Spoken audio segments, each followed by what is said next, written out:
table. To celebrate this move, we are going big and we are going gay. Today we are playing Thirsty Sword Lesbians. Thirsty Sword Lesbians, which is a game that is a collaboration between Evil Hat Productions and Gay Spaceship Games, and it is written by April Kit Walsh, and I'm super jazzed to get started with it. We are going to be telling queer stories that probably head further into flirting and love territory than you are used to, but I'm so excited I couldn't stop wiggling earlier when I knew that we were going to get started. So, welcome. I'm Sarah Moore. I'm going to be your DM. And as you know, if you have watched Sarah's Table in the past, we are always going to have our safety discussion. It's something that I think is really important if you are going to be doing any kind of role playing at the table. You want to be responsible. You want everyone to be comfortable. In a game like this that is definitely going to skew into romantic, wild abandonment, hopefully. We want to make sure that everybody knows where our lines are, what we cannot cross. And I suggest if you don't do this at your table, that you check in every week, just in case. You never know what's happening in people's lives during the week that could change, even if you've been gaming with them for years and years. So, things we are going to avoid here on Sarah's Table today are sexual violence, violence against children, withholding food as punishment or starvation. We are also avoiding any kind of animal violence, and there's going to be no spiders today. Sometimes Sarah's Table gets heavy spiders. Today, there will be 0 spiders. So you are all welcome. Thank you. To pull up a chair. We are going to be sticking mostly to a PG-13 rating, meaning that we are not going to be graphically describing any kind of potential sexual encounter, and we will hopefully, unless we get very excited, not drop any cuss words. Although I'll try. in PG-13 you do get 1 F-bomb.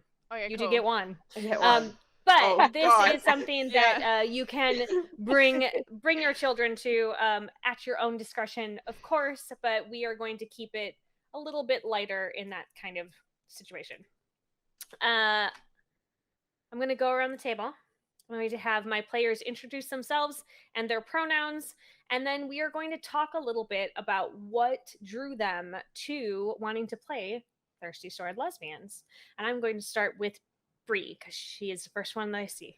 Hi, I'm Brie. You might also know me as Fortune Favors.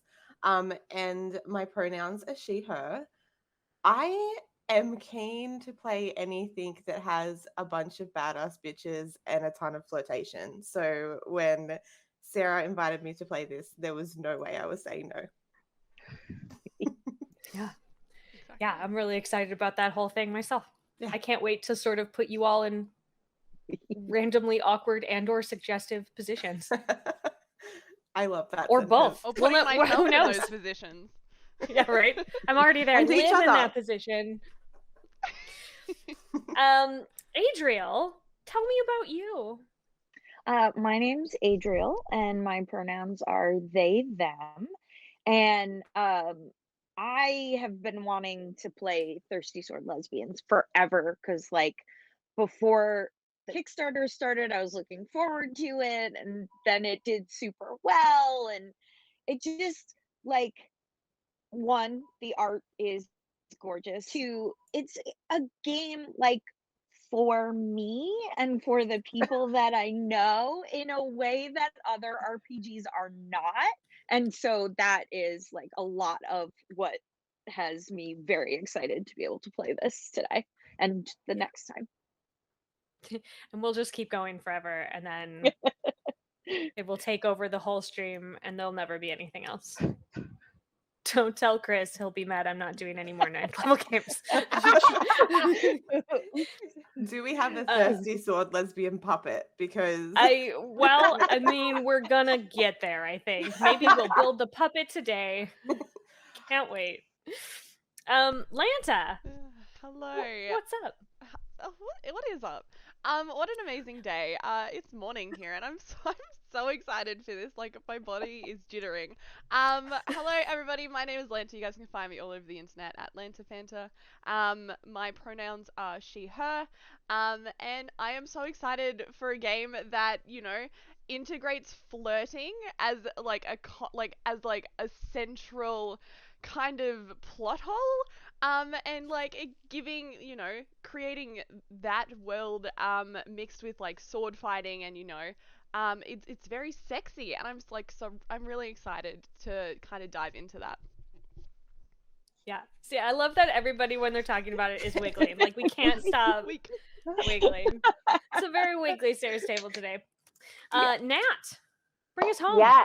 Yes. My name is Nat Mesnard. My pronouns are they, them. And I'm just so excited about this game, in part because like it reminds me of Adriel. Like it totally does seem like it's for you.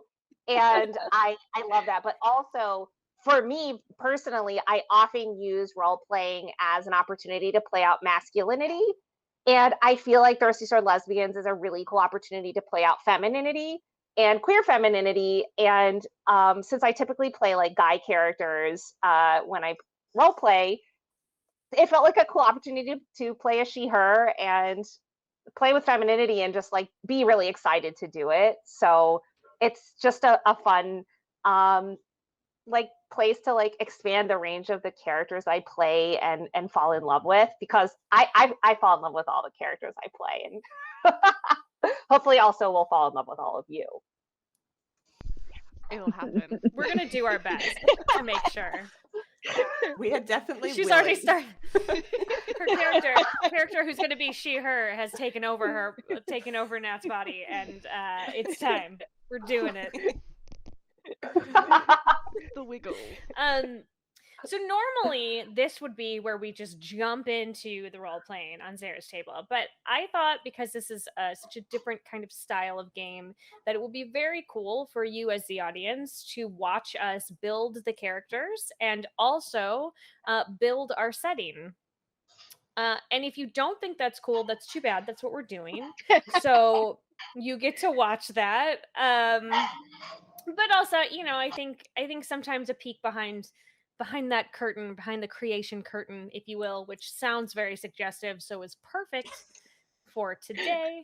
I think that's an interesting thing to do, especially for people who are thinking about getting into GMing. I want you to know that it is not as incredibly daunting as you might think it is. I think it's something that if you have the right tools, you can do. And so if you want to build 4 lesbians for your game, this is how you do it. I believe that all 4 of you have access to the playbooks.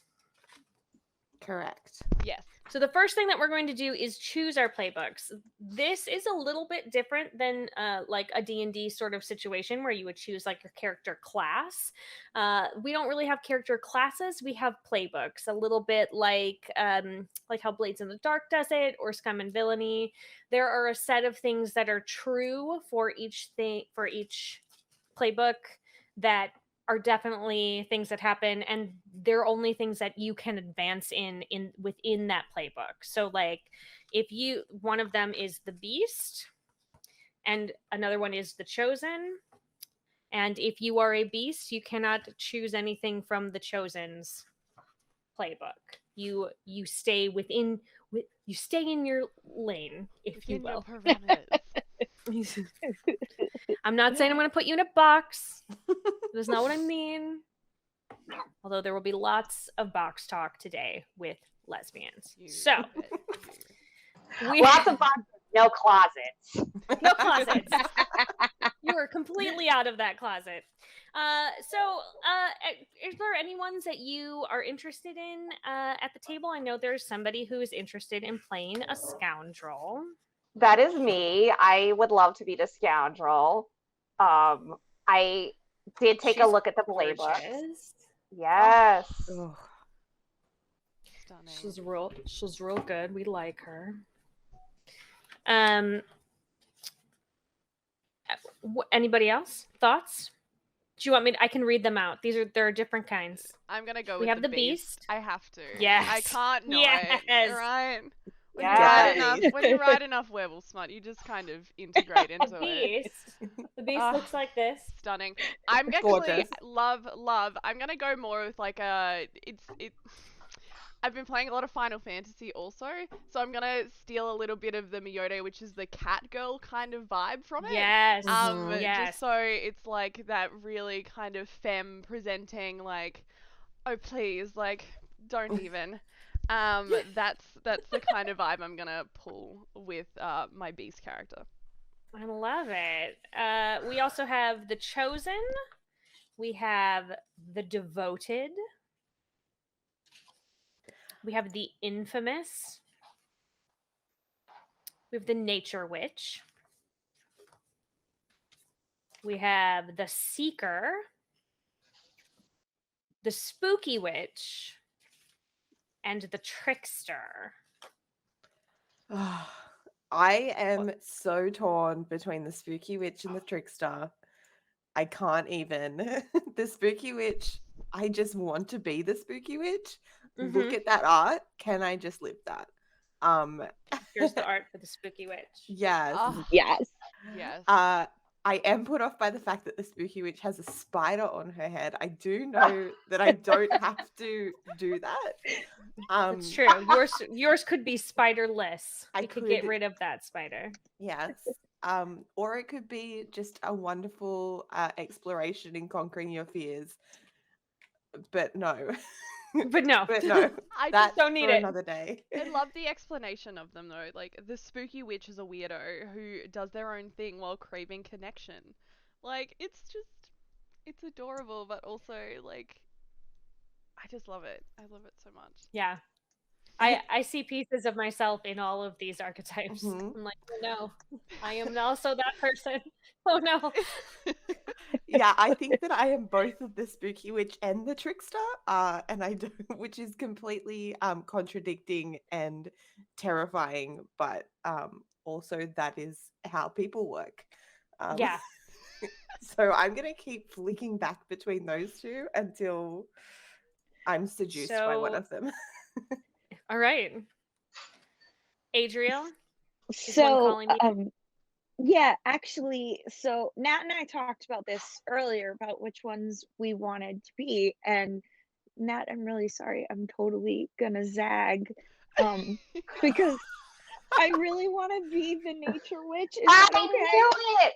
Okay, that was the one that I was like, that really feels like Adriel to me. But then Yeah. you also said Absolutely. spooky witch, which I can see. So and beast. I mean, we all have all of them. Yeah, but like, just the vibe I get from nature witch, I'm like, yeah, I've lived that life. I can play this. For those of you who have not watched the show before, the last time that I DM'd Adriel, I gave them a girlfriend that was a tree. So Yeah. I mean, Perfect. it makes a lot Get of away sense. from my girlfriend. Yeah. Willow. Adriel fought a volcano Mm-hmm. to save Willow. Yeah. Yep. Very Beautiful. heroic. Yeah, I love her. Also, I believe there's Trash Animal and Willow fan art. Yes. Yeah. You can find it on Ninth Level's Instagram. The wonderful artist Tina. I literally have never said Tina's last name out loud to her because I don't think I'm going to pronounce it right. So I don't want to mess Just it up. avoid. So, yeah. So Tina, who did all the art for the Excellence, drew this adorable picture of Trash Animal Princess and Willow, and you can see it on Cutest Ninth thing Level's ever. Instagram. Yeah. All right, not to put pressure on you, Brie. No, Adriel, I'm make it easier. I'm diving into Spooky Witch because I feel like it gives me the perfect opportunity to do massive amounts of flirting with Atlanta, and I can never say no to that. Mm. Yes. So yeah, I just firmly spooky witch. I feel love like that. my job is going to be very easy because I can just be like, I'm going to put the 4 of you together and then just back up and just see what happens. Popcorn. It's like without puppets. It's gonna be the Don't same need, thing. don't need puppets. It's the opposite of puppets. Puppets is very draining. This is going to be delightful for me as a GM, I think. So you have chosen your playbook. It represents the emotional conflict and archetype that you personally want to embody during this brief time as a Thirsty Sword Lesbian. So now there are prompts in each of your archetypes, in each of your playbooks. So you get to choose an archetype. You get to choose an aesthetic. Ooh, okay. If anybody is having a hard time deciding on those things, you are welcome to talk it through with the group, or if you want it to be a surprise so that when we are talking through our characters and when we're done with this, you are welcome to do that as well. Also, if you want to invent an aesthetic of your own, I'm down with that. They give you examples in the book, but if you choose something else, also fine. I'm realizing that literally every character I play in any RPG is the same Is person. this spooky witch? Yeah.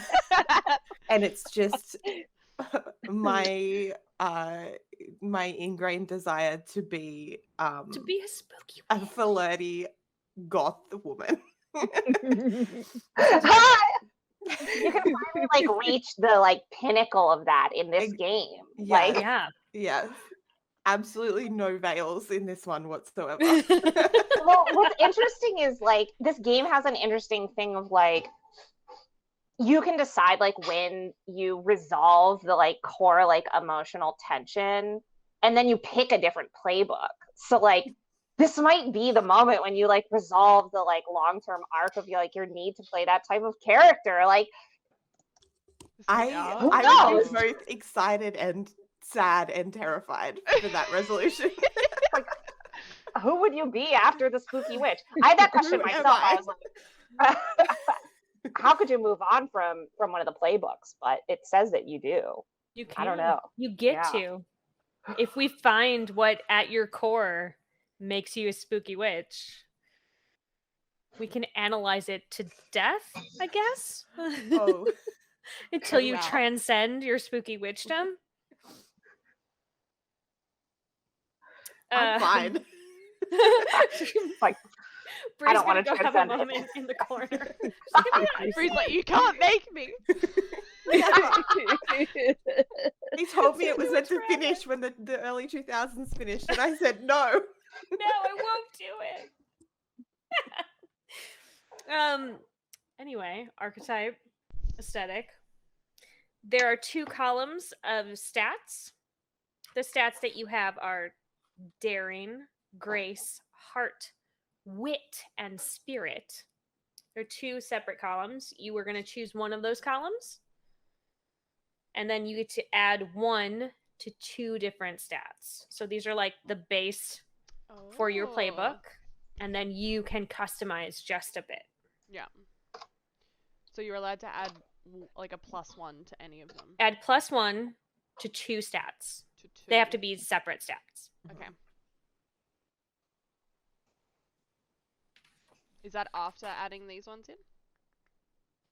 Because these already have. So ours already have like a little starting stats. Choose one. Yeah. column So of the stats. starting stat. There's 2 columns of starting stats, Yep. and you can choose one whichever of one each. you would like. Yep. And then that whole column is your stats, and then Yep. you add +1 to 2 separate. Ooh. Okay. Cool. I also really like that there are -2 rolls. You are Yes. inherently bad at one thing if you so choose. Yes. Just one.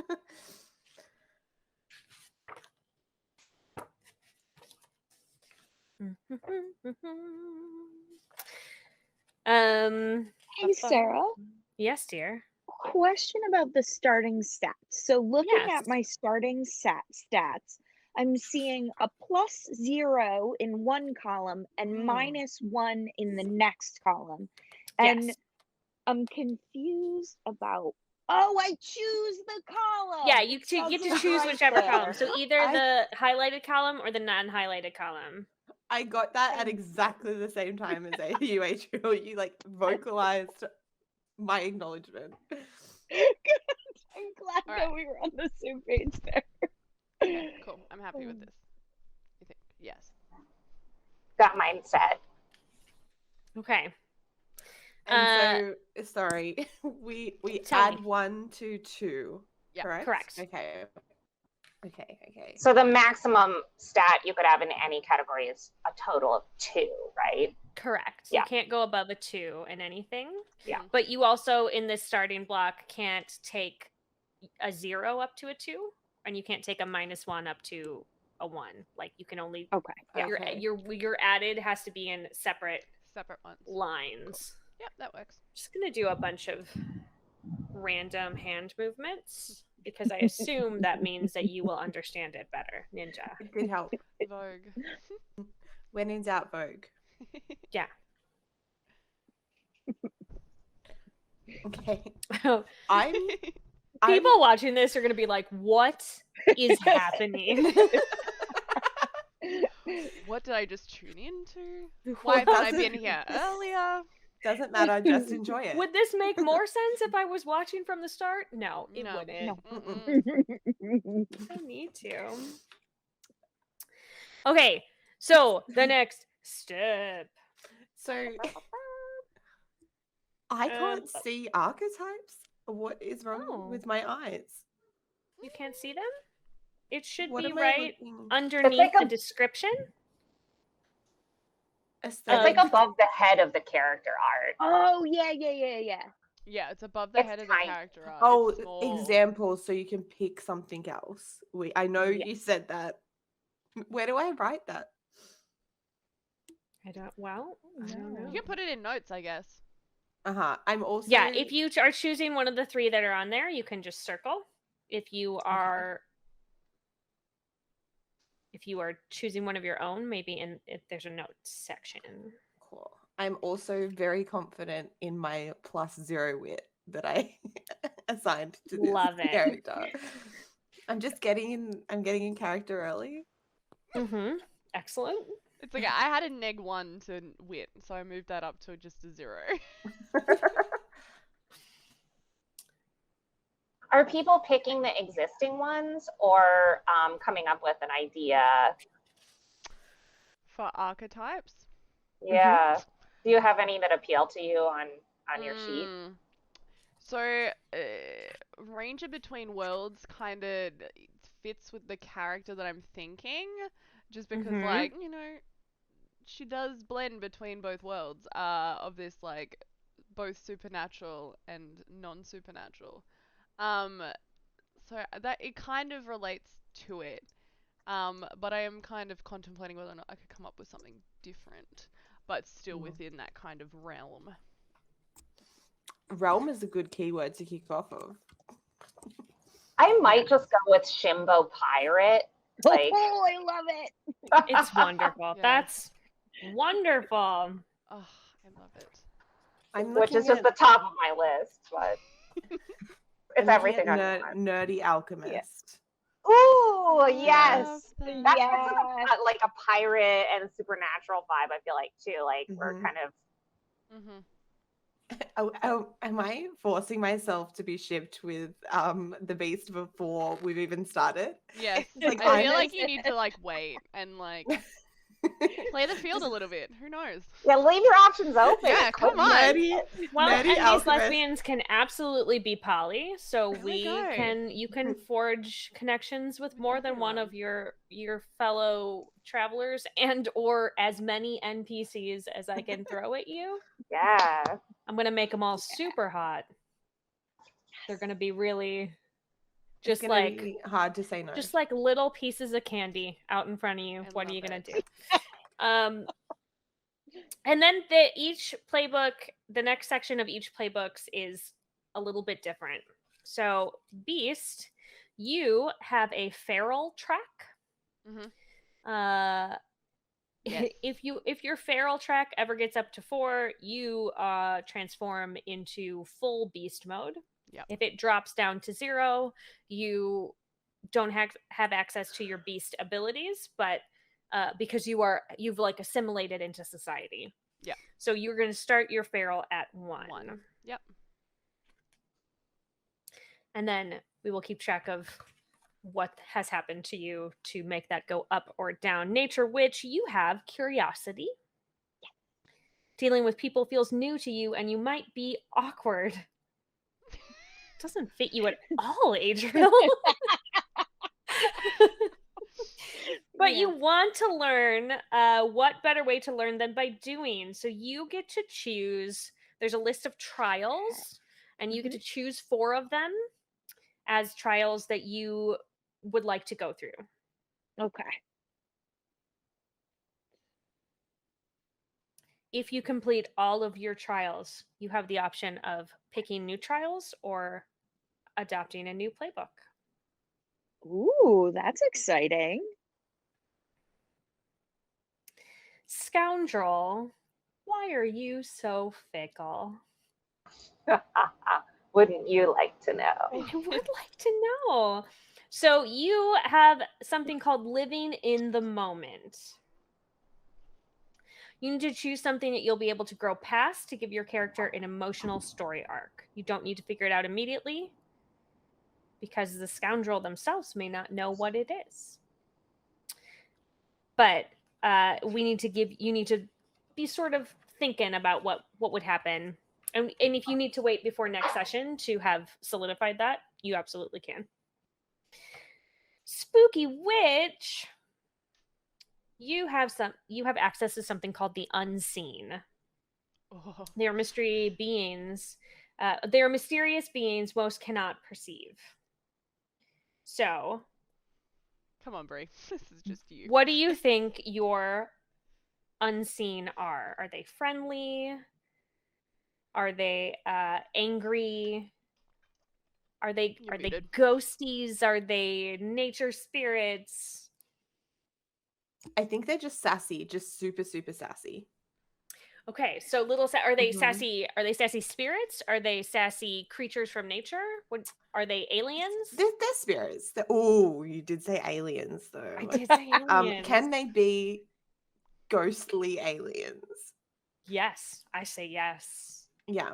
Sassy ghostly aliens. Sassy ghostly aliens. Awesome. That So are you holographic. you have the opportunity of being able to commune with the unseen, and these are sassy ghostly aliens that you can commune with. Nice. The next thing is back to sort of everybody as a group. You have playbook moves. Each of your playbooks have one that is marked. For example, the Spooky Witch has I like snails as their starting playbook move. Now you can all choose 2 more off of your list, the list that was given to you. Playbook moves. There we go. Okay, yep. You can choose 2 more. Ooh. Okay. I have so many good ones for this. This is entirely why I picked the scoundrel. They're all so good. I was looking through all the playbooks, and the option of doing like all of their lists are so great. I'm definitely having an eerie companion. Oh yeah. Yeah. That feels right. So one of the ones I definitely want to take, like, under no circumstances would I not take this, is called RIP. And essentially it's when you take or nearly evade a physical blow for someone dangerous to you, you may declare that your clothes were damaged and are now practically indecent. For the remainder of the scene, when you roll a 10+ on any move against an NPC, you may declare that they have a crush on you. Any PC who becomes smitten with you, and smitten is a game term, so that's a thing that can happen, may mark XP. So you have an incentive to become smitten with me. Yeah. I have one which is Big Dyke Energy, and it's Yes. when you make it clear to your foes that you're the biggest threat. Whenever you roll a 10 or higher, you may choose someone present to be impressed or intrigued with you. So I was like, yes, I love this. Yeah. You should definitely take that. Oh no. I just saw talk nerdy to me. Yeah. Also so good. You may roll plus wit instead of plus heart to entice someone, but that's not going to work well for me. Maybe I need to reconsider Oh yeah, that's true. my wit. You have top tier knowledge of this area and always prepared with an interesting fact and sometimes even an unusual one. You come across something with your expertise. I just like the name. I know, it's a good name. They're all named really well. I love it. Have we chosen our two? I know it's hard. Yes. This is, Definitely. I chose the other one is like super narcissistic, so I'm ready.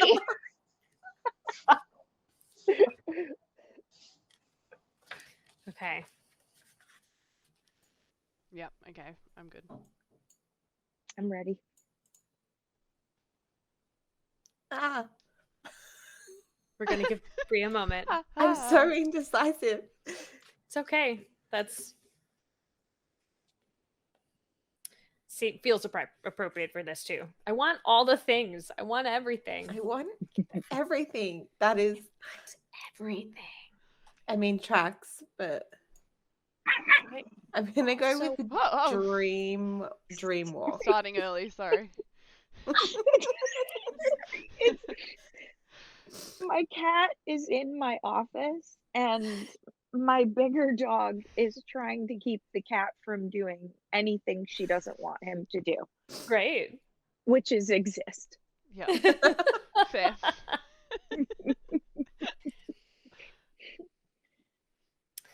Okay. The next step, friends. Well, have you all chosen a name for your? That's pretty Yes. important. I did choose a name because I went to the pirate name generator, Yeah, that's good. which I strongly recommend those name generators because it always has amazing things. And so, I'm the- gonna do a similar thing. yeah, do it. I don't know if there's a spooky witch and beast name generator, but I'm sure there's a witch. There's got to be a witch generator. probably witch. Like- Let's find Yeah. out. Yeah.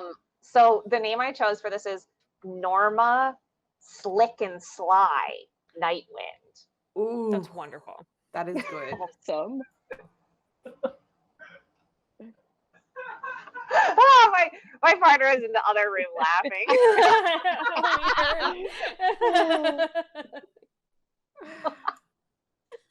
I'm going with Agatha Swell. Uh-huh. Ooh.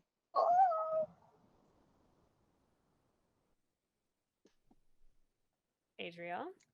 Yeah, I think I'm gonna go with. I'm looking at a witch name generator right now, and I think I'm gonna go with Ashaya Mortem. Ooh. Ooh. Atlanta. I'm gonna go with Persephone Wolf with an E on the end. Subtle. I tried. But she's a cat person? No. Sorry, they've got like these really kind of angelic features, is all it is. So like with her ears and everything, like they're just like less kind of rugged, Okay. more kind of yes. I definitely ethereal-esque. took your description earlier as that being more of like a She's cat not person, and so actually a I cat love person. the like the last She is name a is cat. Wolf, and they're a cat. Fair. I love that too. I can't make up my a cat mind. person Okay. that was raised by wolves, perhaps? Maybe it's like a Jungle Book kind of story. And a description of your character. Just take a moment to visualize what sort of fabulous threads would be on this amazing Thirsty Sword Lesbian.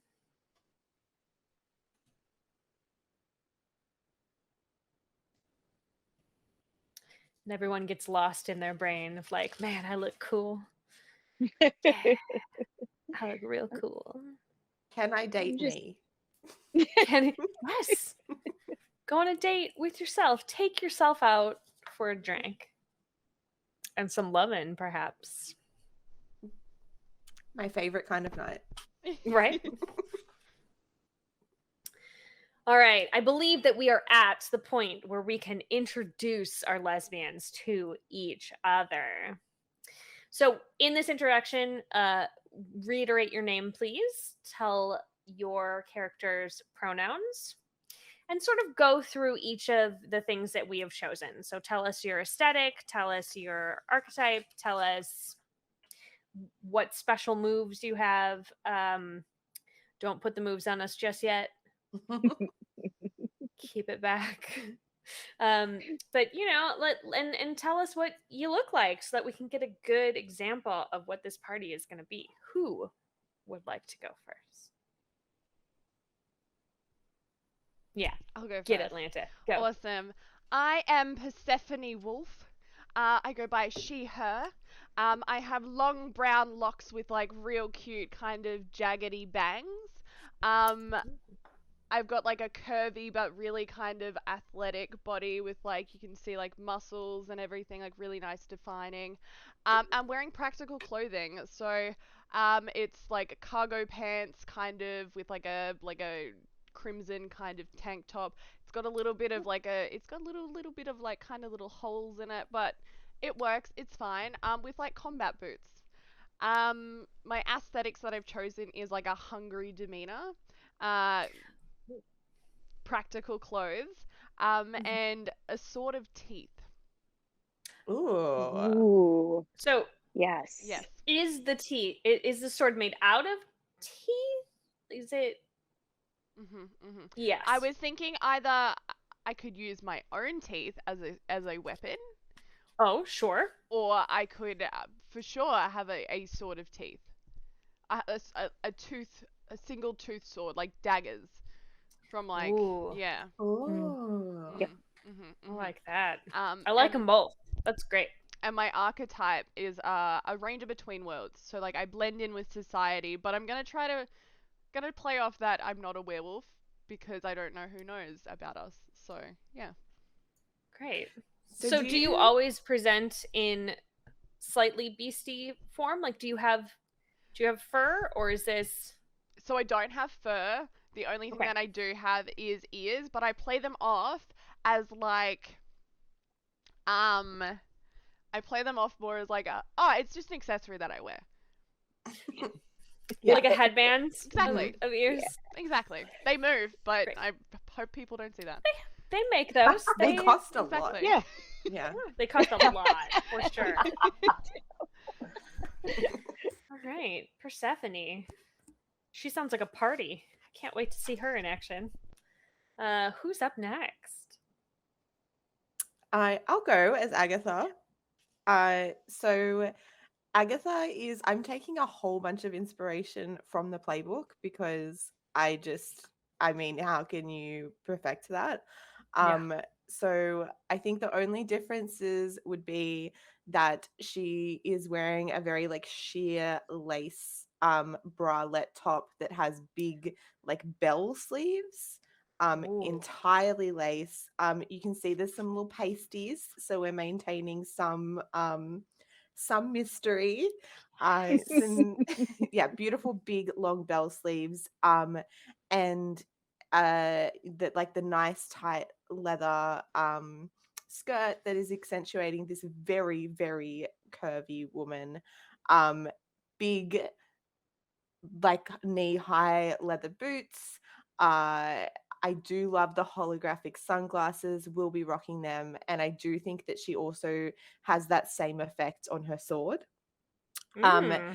And then I also have this little like astral holographic alien friend that is actually a snake that is kind of wrapped around the curves of her body and is kind of like the head resting around her like midsection. Oh, fun. I Yeah. have to know because I am who I am, what the pasties are shaped like? Ooh. They're just pure diamonds. Like just a big old gem, like a bedazzled Yeah. diamond pasties. And yeah, Love it. so there is like like that alien aesthetic where you have the holographic or the shifting kind of that's Mhm. running through the pasties, the sword and the shades, but the rest is like lace and leather. Love it. Yeah. That's great. I also love that because you have I like snails, you also have a thing called Why Did I Bring Up the Snails? Mm-hmm. Yes. I Actually, I would like to think that I also just do have snails on me, on my Sure. body, and that their tracks are that same like holographic they're like leaving almost like body glitter, but it's actually like kind of from gross. snails. Yeah.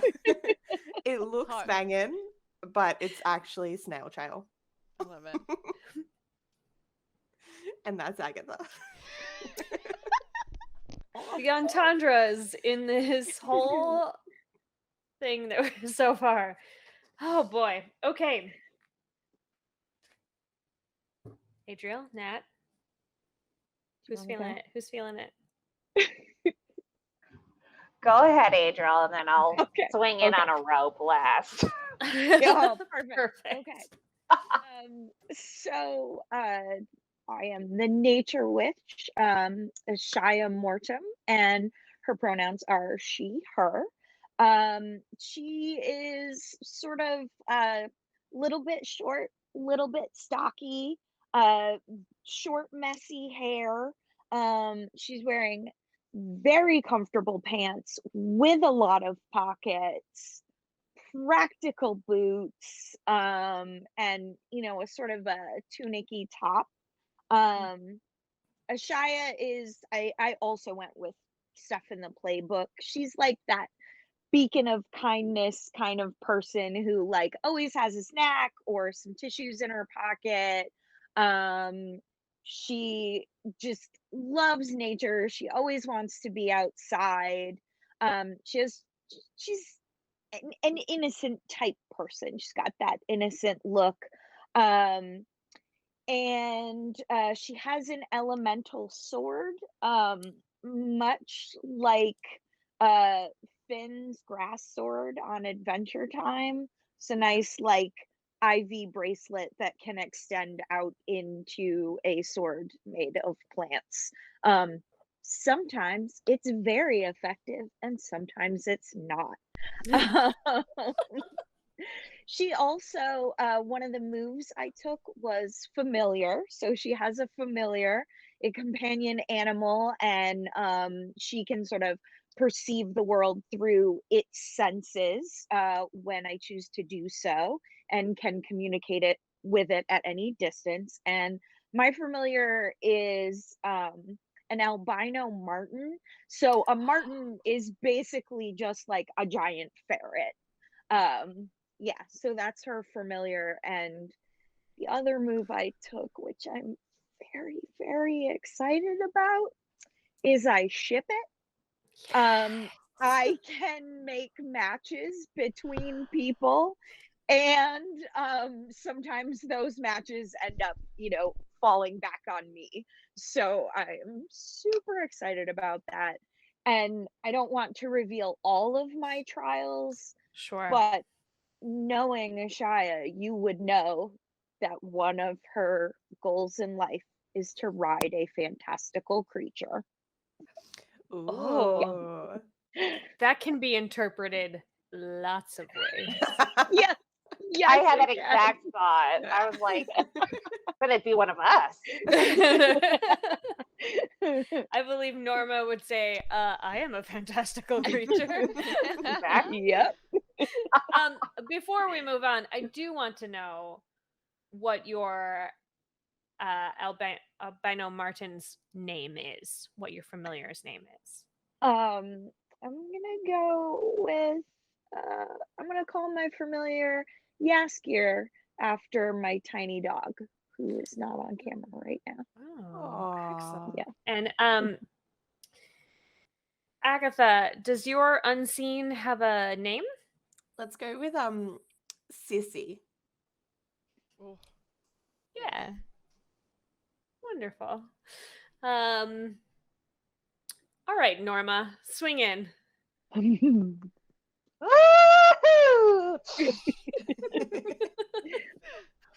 Yes, so my name is Norma Slick and Sly Nightwind. And of course, you would see she, her pronouns, and she is very outfitted just like a great pirate. So she has the tricorder, you know, sort of pirate hat, like askew, pirate coat, like sort of down to the thighs with lots of like shiny buttons. The cross thing with the pistols is visible here. Pirate boots, so obviously like, and everything is sort of like shades of black and gray. Because Nightwind, so very like Blackbeard inspired. Like the vibe is just sort of like, you know, not like Jack Sparrow, but more like sleek. Like, you know, this is a dangerous captain, and Closer to Barbosa, then, is what I'm hearing. more Barbosa, but like not at all gross. Like excellent hygiene, Okay, but definitely more on the like aesthetic direction of Barbosa. So like a lot of sponge baths on the ship. Constantly Right? in a bath. Yes, and in fact, you know, any of the many, you know, people that she liaises with may be involved in helping with those. Mm-hmm. So left-handed, and on her non-sword hand, rings. Sword hand holding a flashy sword, which is one of my aesthetics. A sword of the sea. Very obviously looks like it's a major, you know, an item of great treasure that may also come with some kind of curse. Spoilers, it does. Just saying.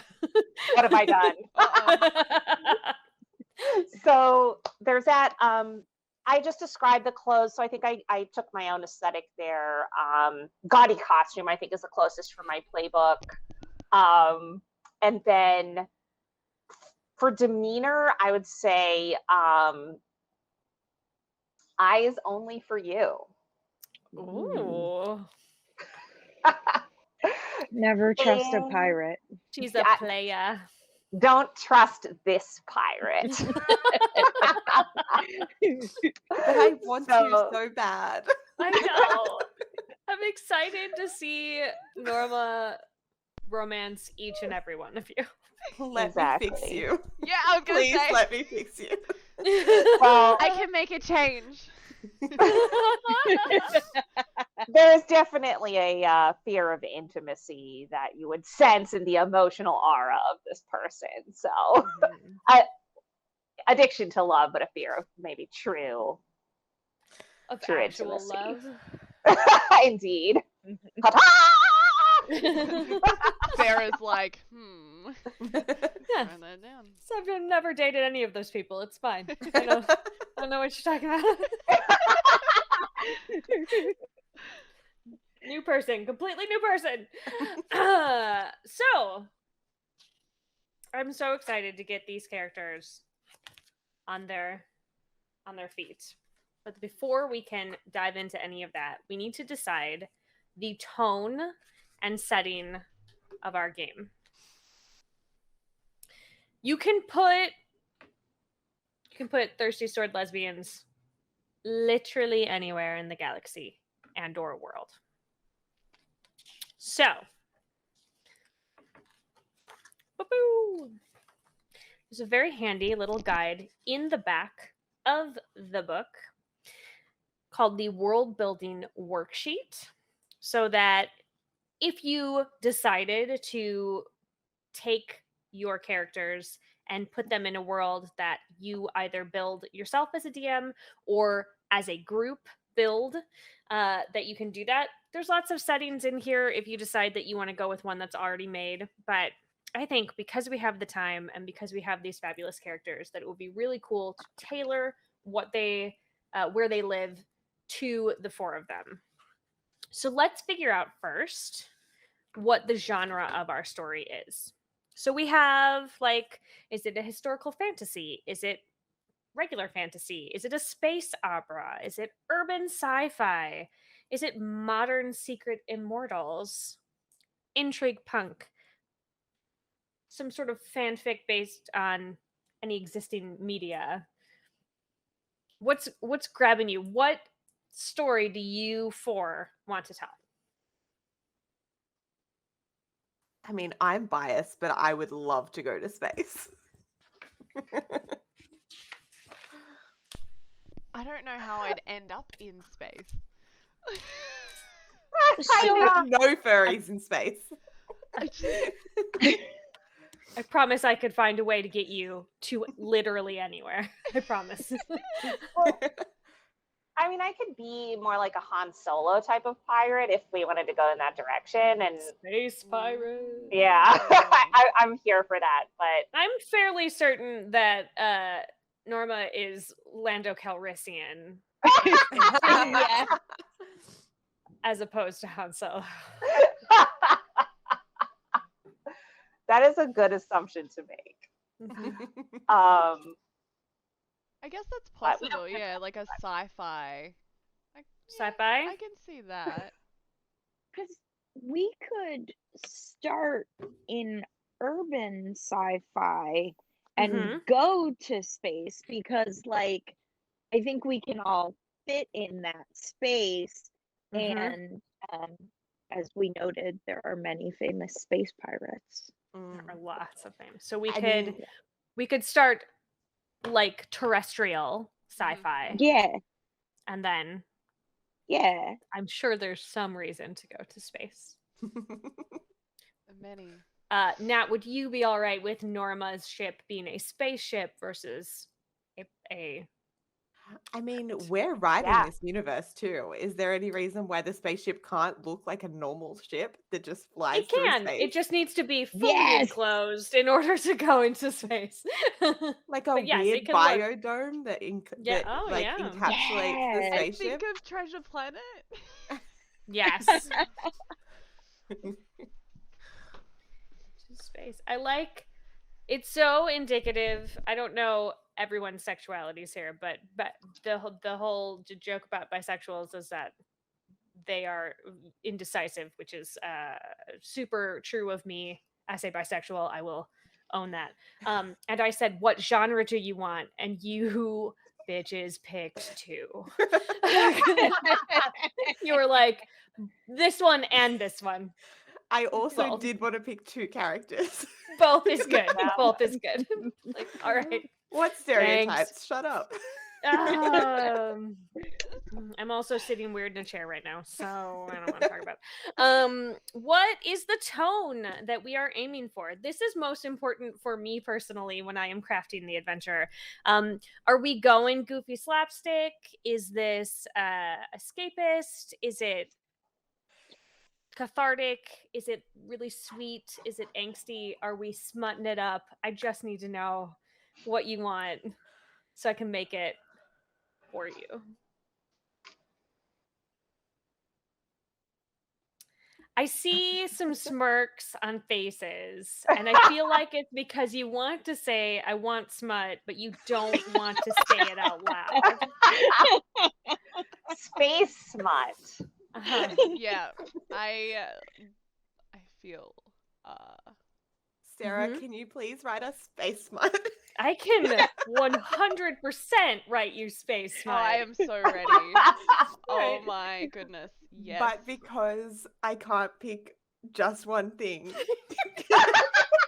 can Can it also be slightly funny space smut? Yeah. Oh yeah. Yeah. Oh yeah. Goofy space smut. Yes, this is Goofy amazing. space Perfect. smut, but also Wait, this is on like- land. This needs to be a sticker. If somebody can write goofy space smut, as in put it in sticker form, hashtag Sarah's Table.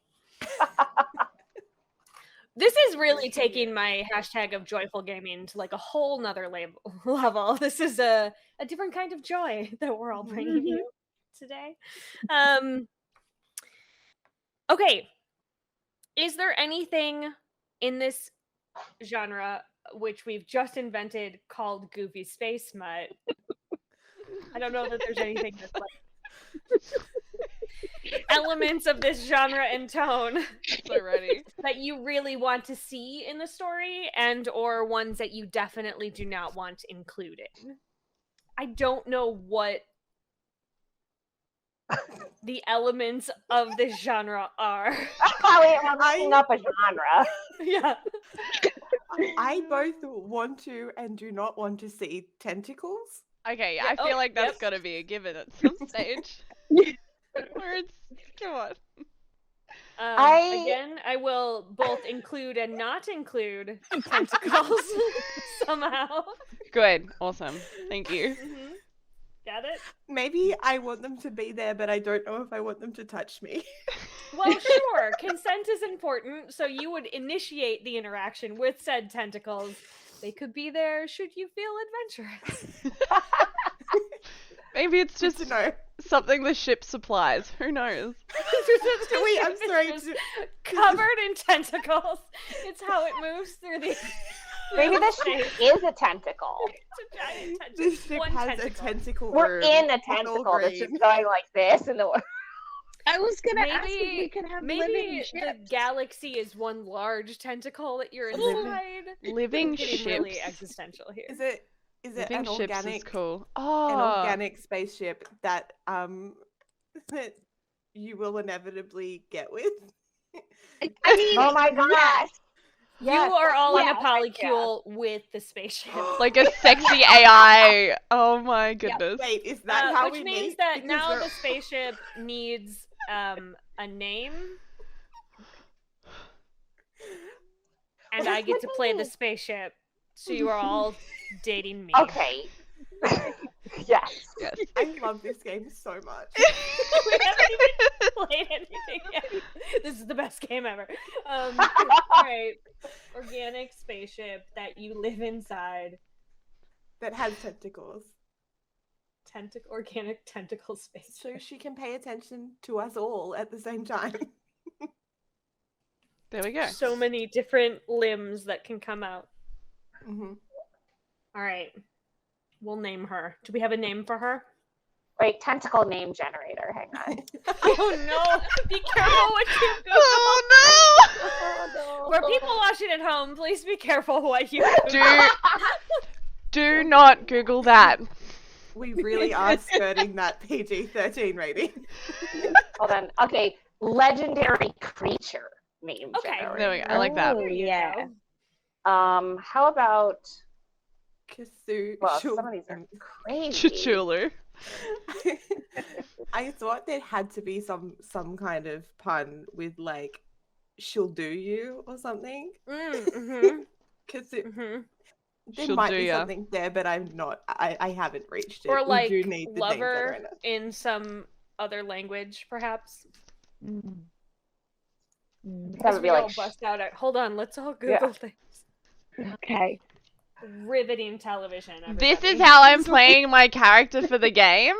It is the death card Oh. upright. We will see how this goes. Uh-oh. yeah, drama. Oh, I love it. How about Sheldua? She'll do it. She'll do her. Mhm. You can call her Shell for short. There we go. Shelly, how you Shelley. doing, Shelly? Good, obviously. About to be better. What up? We've destroyed your ship. I'm so sorry. Destroyed like- or upgraded? I'm not You were- sure. You're this elegant quality. pirate that was gonna be like Not sailing very the elegant. 7 seas. We I put you in know. space and your ship now. Shelly No, is beautiful. So look at the lines on her. Mm. Okay, so now we're going to talk about the community that you live in and or are in at the moment. I don't know. Do the four of you live on Shelly full time? I feel Even like if we you are should. docked. I feel like it should be that like we were living in this location, like planet side, Mhm. and now this is our first like voyage with Shelly. So we would also have the opportunity to get to know her.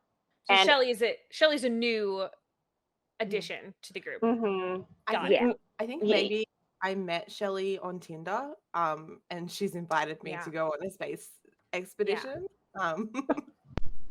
Like Shelley's in I- danger. But Oh, then we are get you there and saving Shelley's Shelly not by in danger. going inside her and going into space. Yeah, please Yes. save me Yes. by coming inside Save of me. me. There we go. Everybody in. Okay, so what is the scale of the community that you are living in currently? Is this a big giant city? Is it a tiny town? Is it a cottage in the woods with just the four of you? Like what?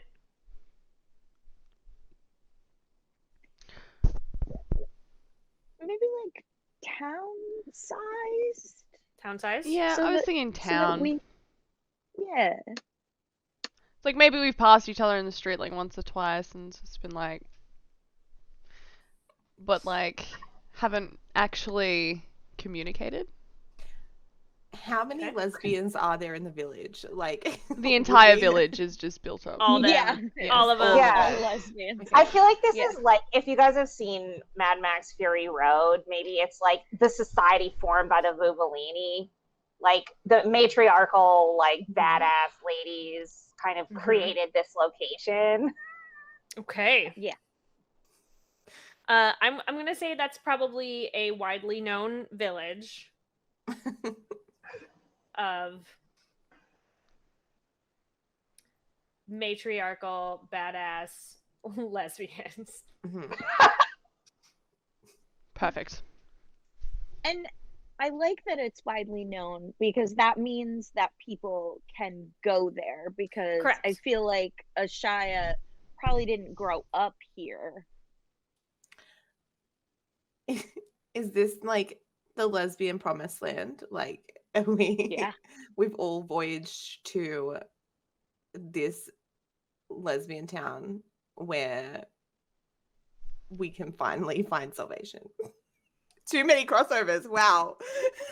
Is the name of the town Salvation? Yes, I love it. Ooh, yeah. Yeah. Yeah. Yes.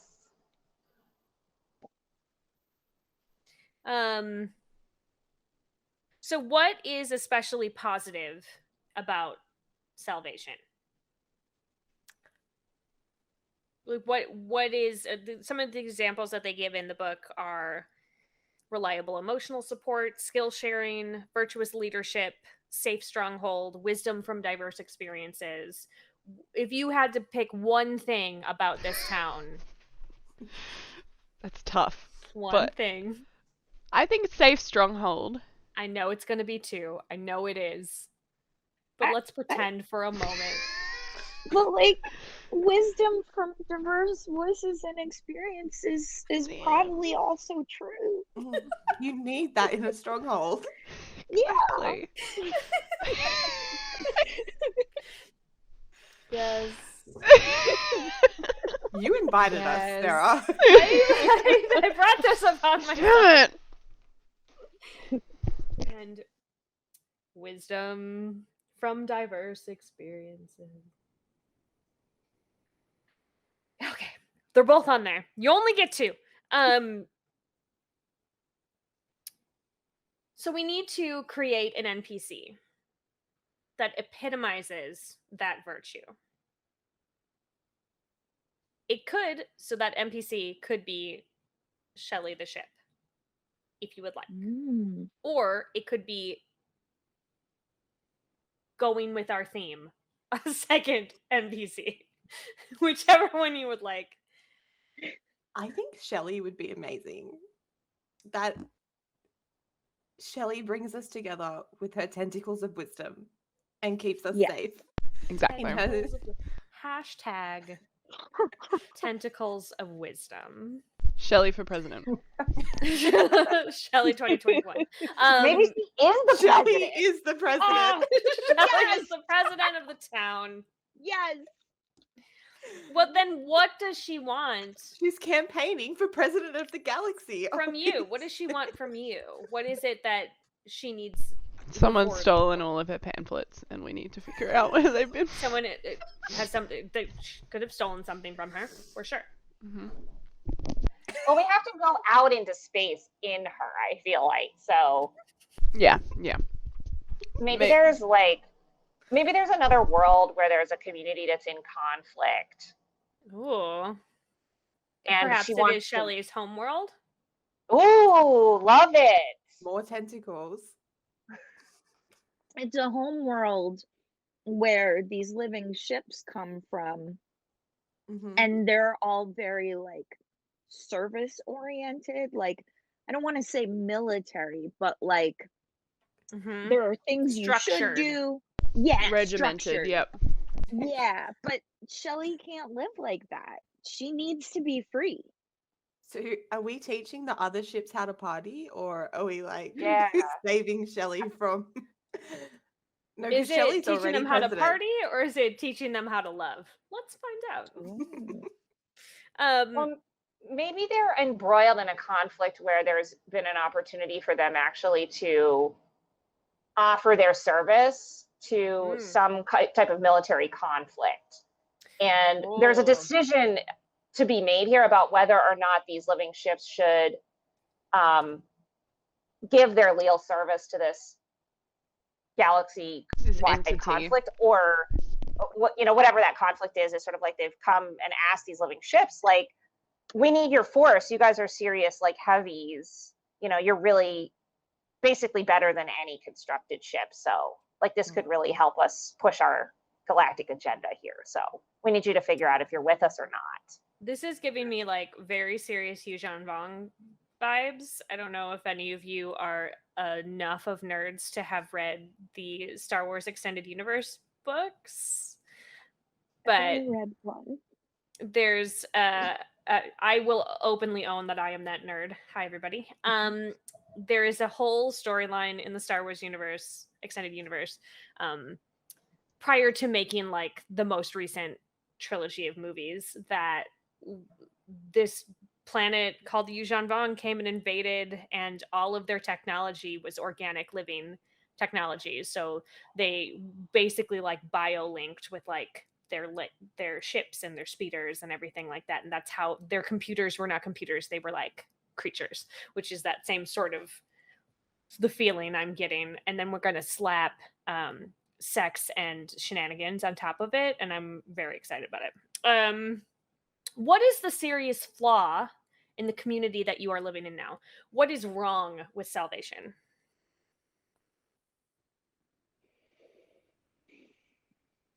There are examples if you would like me to give examples. Yes? Yeah. Yes. Yeah. Complacency, ignorance, combative, endless deliberation, resources stretched too thin, hedonism, dependence on a problematic activity, moral blind spots, unfair governance structure, anti-straightism. That's not That's not it. Endless deliberation sounds pretty spot on, right? +1. Yeah. +1. Yeah. 100% agree. Yeah. There's a good chance that Shelley has been here asking for help for quite some time. And they're like, let's weigh it out. Let's figure out the best way. Too many things. I would love to help, but I can't. I can only take one pair of shoes, and I can't Right. decide if it's my heeled leather thigh highs or the Yeah. flats. And I am not packed yet. I'm so close. Just give me a minute. 100%. Now we do need to come up with an NPC that epitomizes that flaw. I can't decide. There's a whole army of them now. Just one more. Is it leadership in the town? Perhaps? Is it like Salvation's mayor? Like, hold on. If Shelly's the president, is there like an advisor, like a vice type or something? Vice president. That is like disagreeing. Yeah, like someone who's like kind of like a royal vizier, if you will. Yeah, like a vizier that basically is like, hold on now, we shouldn't make any decisions too quickly. We haven't examined all the angles. Who is Salvation's Rasputin? Pretty much it, isn't it? It's just Rasputin. Yeah. And every time he comes in the room, rah rah Rasputin comes on, and then it's a dance party, and then nobody gets anything done. Nobody gets anything done. Could it be the captain of Shelley? Like Shelley's captain? Shelley's previous captain. Yeah. What's Rasputin. their name? Rah-rah. Rah-rah. Rah-rah. Captain Rah-rah. I have a suggestion for this, which is that, and I can do this, or anybody else who would be a taker. If it's a matriarchal community, could this be one of the 4 characters' mom? Oh. The captain is somebody's mom? Oh. It feels like it would fit with Norma's mom because of the fact that you were also a voyager of types. Like a captain, but not of this major living ship. I'm happy. I mean, that's what I'm happy to have it be my mom. I love Which that. is why I'm here, because, I personally have decided not to sell my, rogue military mercenary captaining services into the military conflict, because, like, contrary to how I look, I'm very, like, lefty, radical.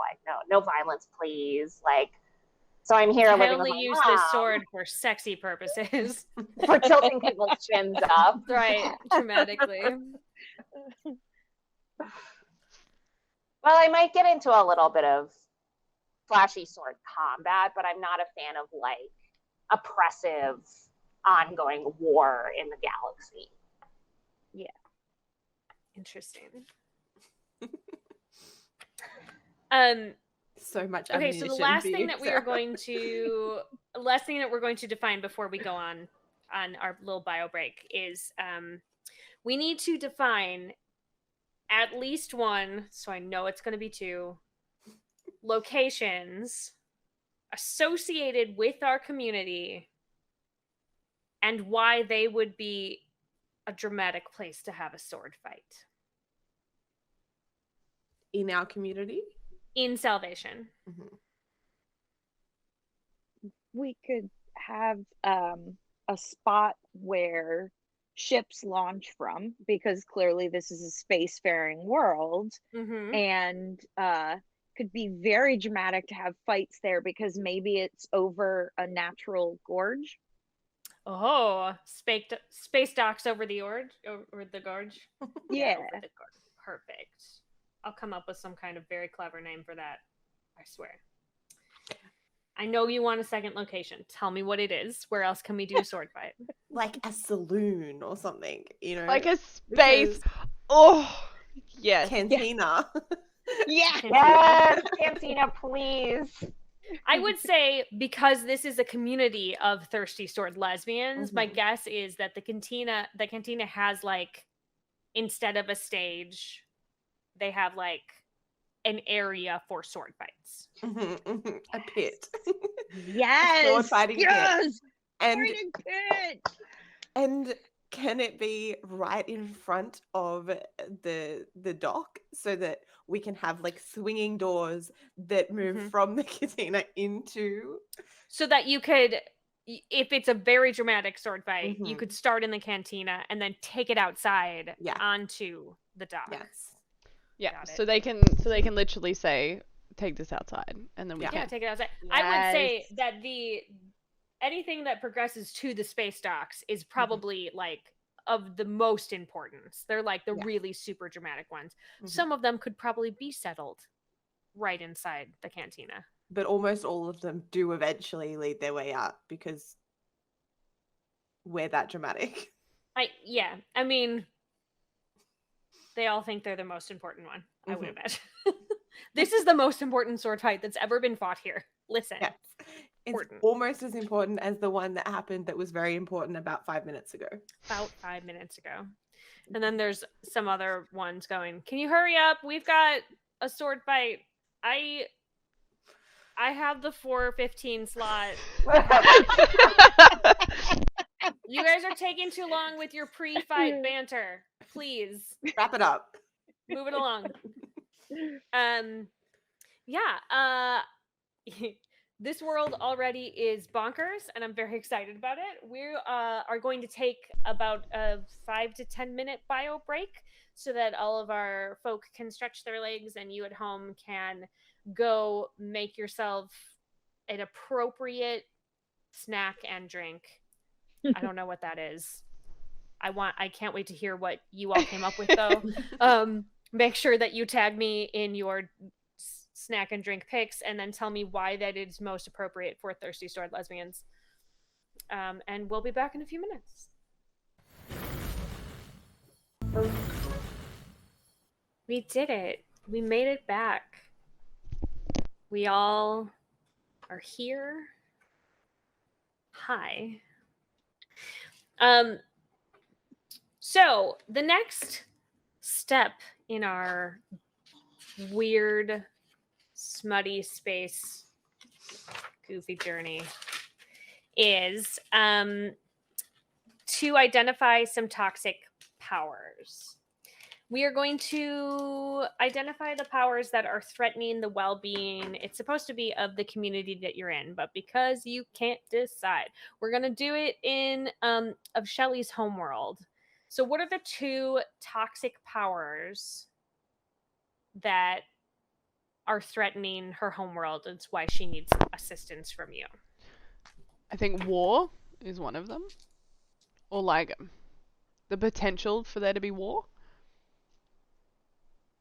So like just overall like a galactic scale war. Well, yeah, because we're trying to convince them that they want to be a part of this, because if they don't, then Okay. it could ruin everything. Sure. And then number 2?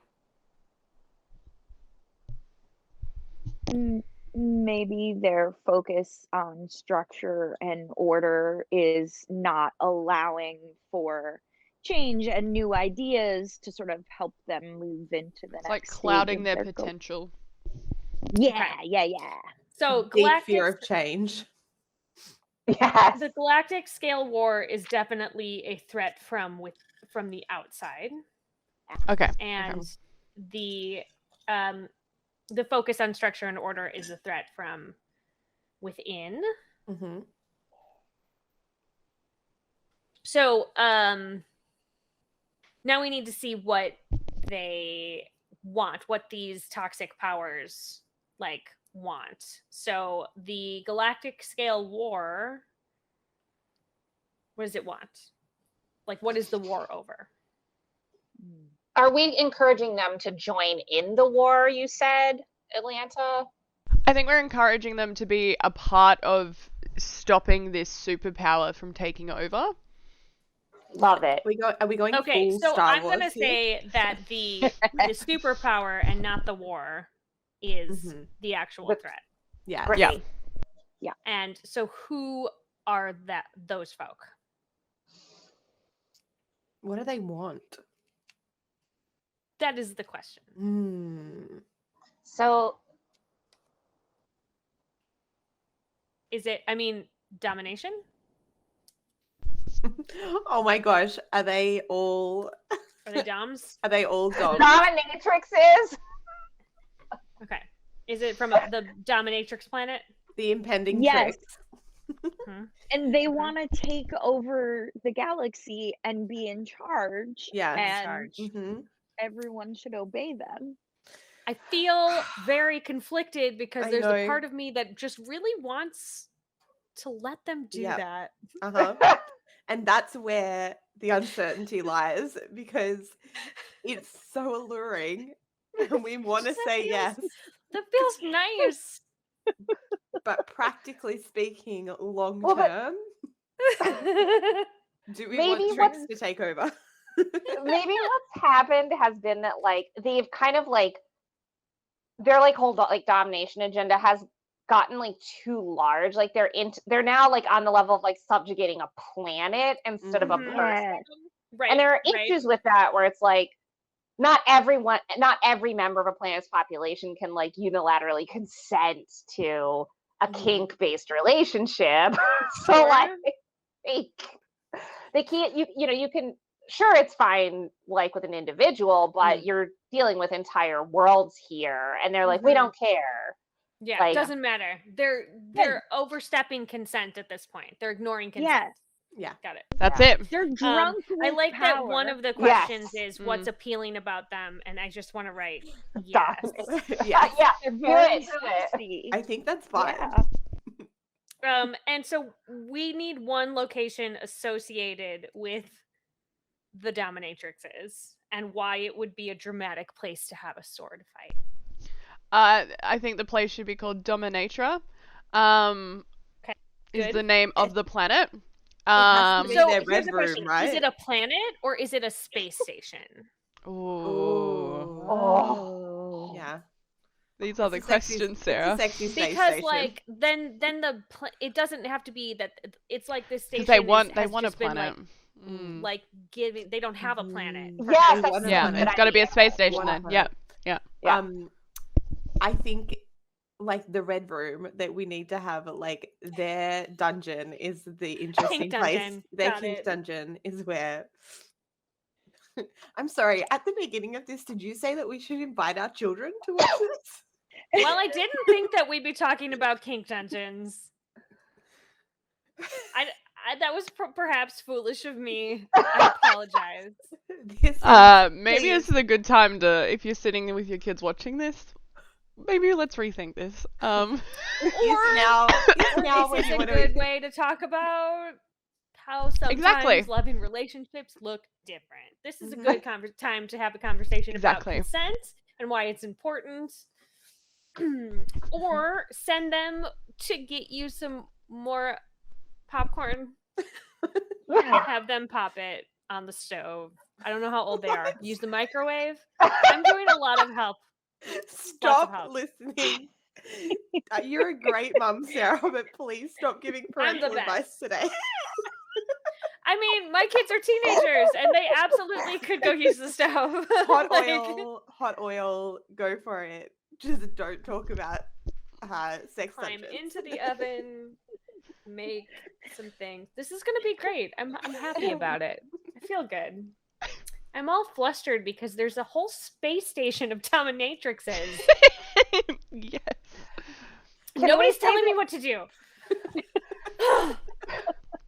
Can we say that the space station is like shaped like a cat o' nine tails? Yes. Oh. Like it's like Yes. going It through, has all the these- little individual and pods. then each pod is run by its own. Like there's cat 1, cat 2, Mhm. etc. Mhm. Yeah. And Yeah. it's run by the cat. And then I think the handle, right? The Mhm. handle is like where like the one that rules over the ultimate dominatrix. I'm sorry. Dominatrix Supreme? Yeah. Yeah. Shelley is 100% going to get with this space station, isn't she? Yes. I think I'm perhaps the dead. issue is that I'm Shelley dead. falls in love with the station and the station is not sentient. Yeah. Oh. But maybe it can achieve sentience. Yes. All right, I'm not a god, but we can see what happens. Well, let's make it happen. I'm good. The AI I'm good. singularity will happen there. Yeah. And Okay, that's so how it then- achieves sentience. The other toxic power is probably the planet that Shelley is from, if we like boil it down, Mm-hmm. because they're very, very structured and resistant to change, and like Yeah. not pliable in a way that probably dominatrix would not like so much. I don't know if we want to villainify monogamy, but are they? Is that the problem? It's a strictly monogamous planet, which is fine. It's fine in the other respect, like monogamy is Mhm. okay, but Mhm. not Fine, forced if monogamy. that's how you want to live. But I it's think fine. perhaps not everyone on the planet is Mm. monogamous, Mhm. but that the society says that Mhm. you must be. Yes. Maybe there's an aspect where monogamy to them has to do with the people that go inside you. Right. So like yes. Well, I mean also for this as well. Also in this society, that is what monogamy is. I meant like The crew. Oh. like staff, your staff members. Yeah. Yeah. Like, okay, I see what you're saying. Perhaps the living ship will bond with only one captain. Yes. Yes. Yes. Yes. Or Yes, but- society says that you bond with only one captain. Right. And- But Shelley has my mom, my over-deliberating mom. Yes. Yes. Oh no. Oh my god. This is a screenplay. Look, once this is done, I will write many a novel, telenovela about this. Complicated is it that you are also attracted to Shelley?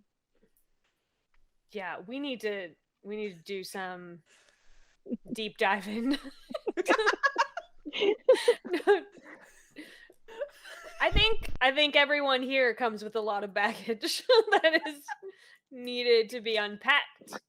Mhm. On Shelley's homeworld, where is a location associated with it that would be a dramatic place to have a sword fight?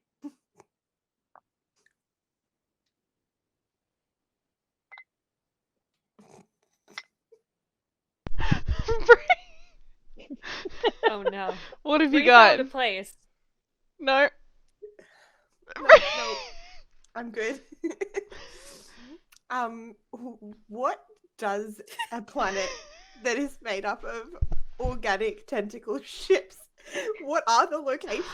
Like, what do they do in their downtime? How big is Okay, this so- planet? Like a I would also say that there's massage probably parlor? humanoid people on it as well because Okay. of the fact that the ships bond with a captain. Right. Mm-hmm. Maybe instead of oceans, they have pockets of space, and the Oh. ships live in and come from the pockets of space, and that's sort of how the humanoids can interact with them. So there's I like that tentacles in your there on this pocket. stream has been a lot of this happening. And then Just It's just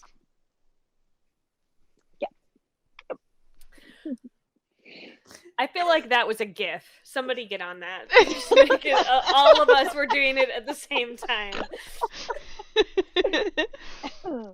So Okay, you're saying so the are we planet saying- is sort of like Swiss? Ooh, I did it again. Like Swiss cheese or something. Like it's got holes. Yeah. yeah, and So we're in like, a space pocket. yeah. I think that what makes this particularly dramatic is that you sword wielders would need to be in spacesuits with your swords. Correct. And would this be like we are floating? Mm-hmm. Okay, cool. zero gravity. Hell yeah. Love it. And we can be flung around by the tentacles. Yeah, I just need you to Yeah. know that this line in my notebook says Kink Dungeon and 0G Space Pocket. Perfect. So, and then how the toxic powers relate to each other, they seem to be rivals and or enemies. Yes? Yeah. They are not allied. No. You have painted me a very rich picture. I have a question. Yes. So wait, why did Shelley leave that planet and come to our area? Like, was there a prior conflict? I think she's looking for assistance because her planet is sort of under attack from the dominatrixes who are trying to force them into service. Where I would imagine that there are probably some of the living ships who are down for it, but there are those who are not, and they're not taking no thank you as for an answer. So she fled to try to find people to help resolve the conflict.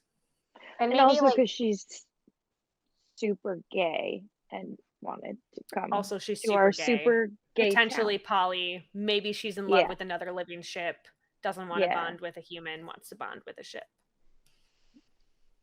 And we're I'm back sorry, to Nat, I this didn't- because Yeah. tacticals. Yeah. I didn't mean to interrupt you, Nat. I'm sorry.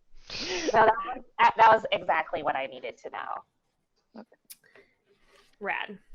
All right. How do we feel about? Is there anything else that we need to weave into this gay tapestry that we've made? I think we've given you a lot, Sarah. There's so I much.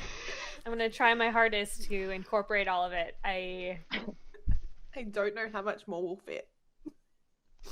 That We'll is find out. what she said. All right, now we're on to our relationships worksheet. So, you all have introduced your characters. They are very sexy in their own right. I'm very excited to see how they interact with each other. So now there are a couple of playbook-specific questions that are going to help you establish the relationships that your character has with the other 3 members of your party. I'm going to start with my beast. Who of your party most reminds you of a beast? Ooh. I think it would be...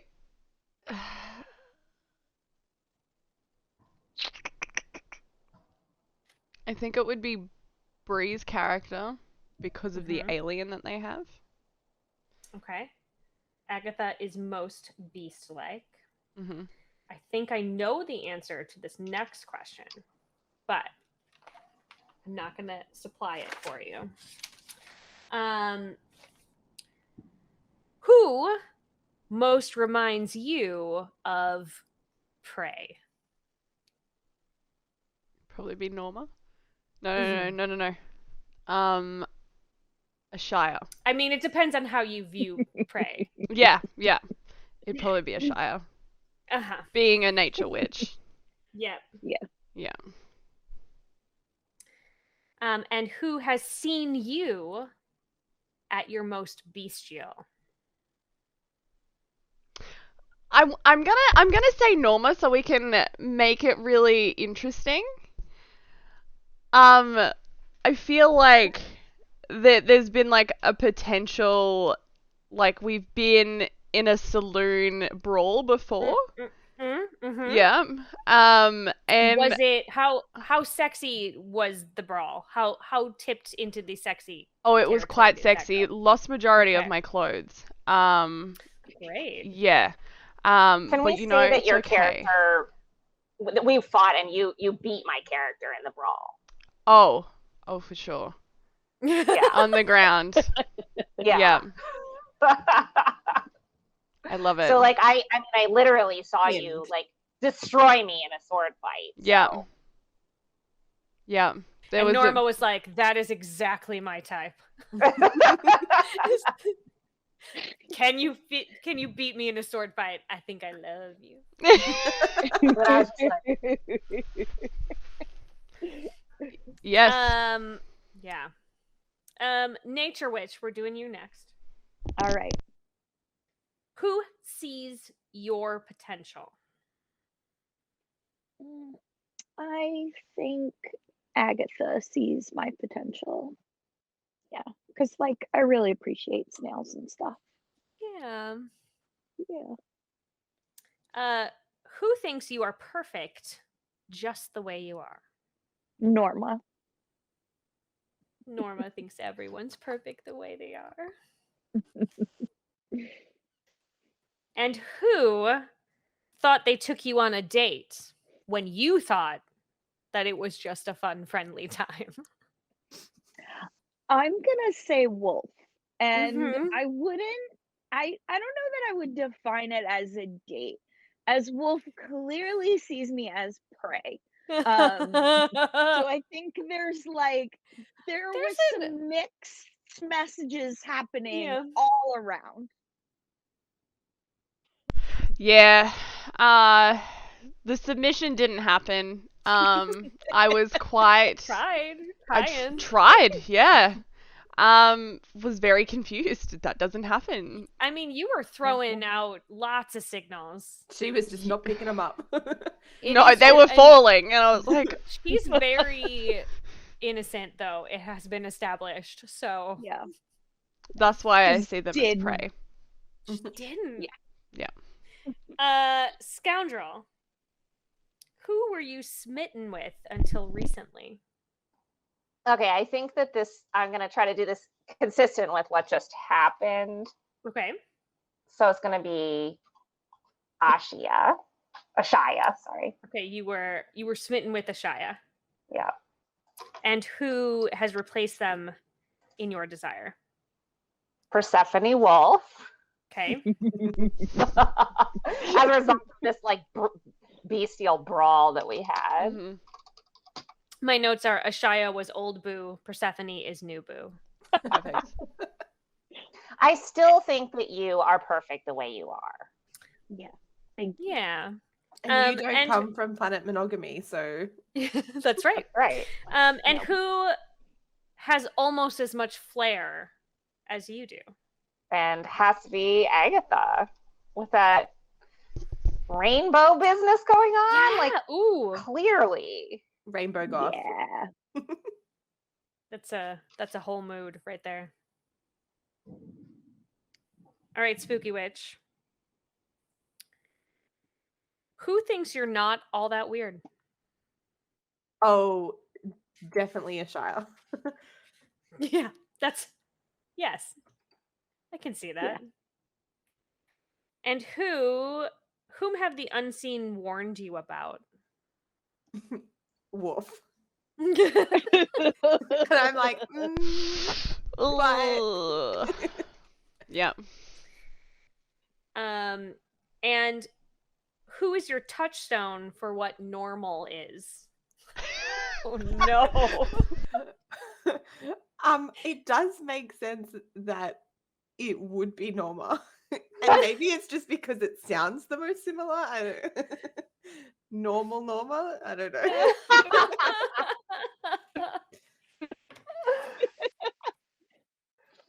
Okay, We so need to now have, you like, an have the emotional option. level.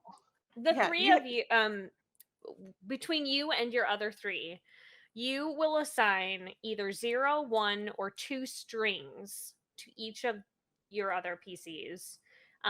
The higher the string count, the more emotional sway that character holds over you. Somebody gets a 0, somebody gets a 1, and somebody gets a 2. It doesn't mean, so like, for example, if Norma decided that her 2 was Persephone, that doesn't mean that Persephone's 2 needs to be Norma. You get to decide Right. on your own. Do we write this in, I'm assuming, strings? Yes. Because those strings can change depending on how scenarios go. So hold on. In my strings, am I listing who has strings on me? Or am I listing who I have you will list strings on? your strings toward other people. Okay, so someone says, I'm giving you 1, and I write like Ashaya 1 or something like that. Well, let's double check. Because I feel like I makes feel like that's sense. correct. That Yeah. that I guess you would keep track of the strings that are on you because you can manipulate their strings. Them. Yep. And it's a checkbox in the fillable form. So you just like check how many you have on that person, I think. Okay. Do we have those on NPCs as well? Like, do we list Shelley? Oh. Can Shelley pull our strings? I'm going to say yes. I don't think all NPCs would, but I think Shelley probably would because of her relationship to y'all. I think so because there are some playbook moves that involve gaining a string on someone else. And I think that means to there's NPCs a note in here about NPCs will usually that you can spend strings on NPCs, so they can also probably spend strings on you. And my ship it ability, I can give someone a string onto the other person from another I want person them to have. Yeah, if I roll well enough. And then if I don't roll well enough, the person I'm trying to influence can take a string on me or give the person I'm trying to talk up a string on me. Interesting. I'm gonna just put it out there that I have no idea what's happening with strings. Okay. Please, I need the DOMs to tell me how to string. I need someone to just take over for a minute. From Dominatria. Yeah. So from what I understand, strings strings are sort of like, I'm trying to find the best wording for this.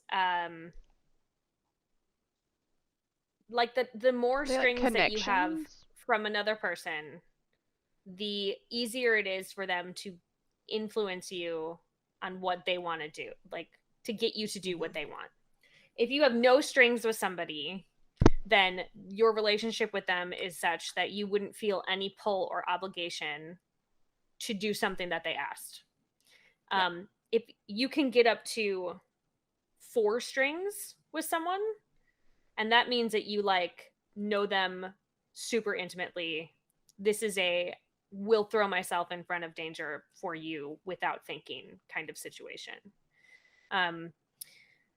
So currently between the 4 of you, you have somebody who you are just like, you are friends and allies, but you don't have any emotional attachment to them.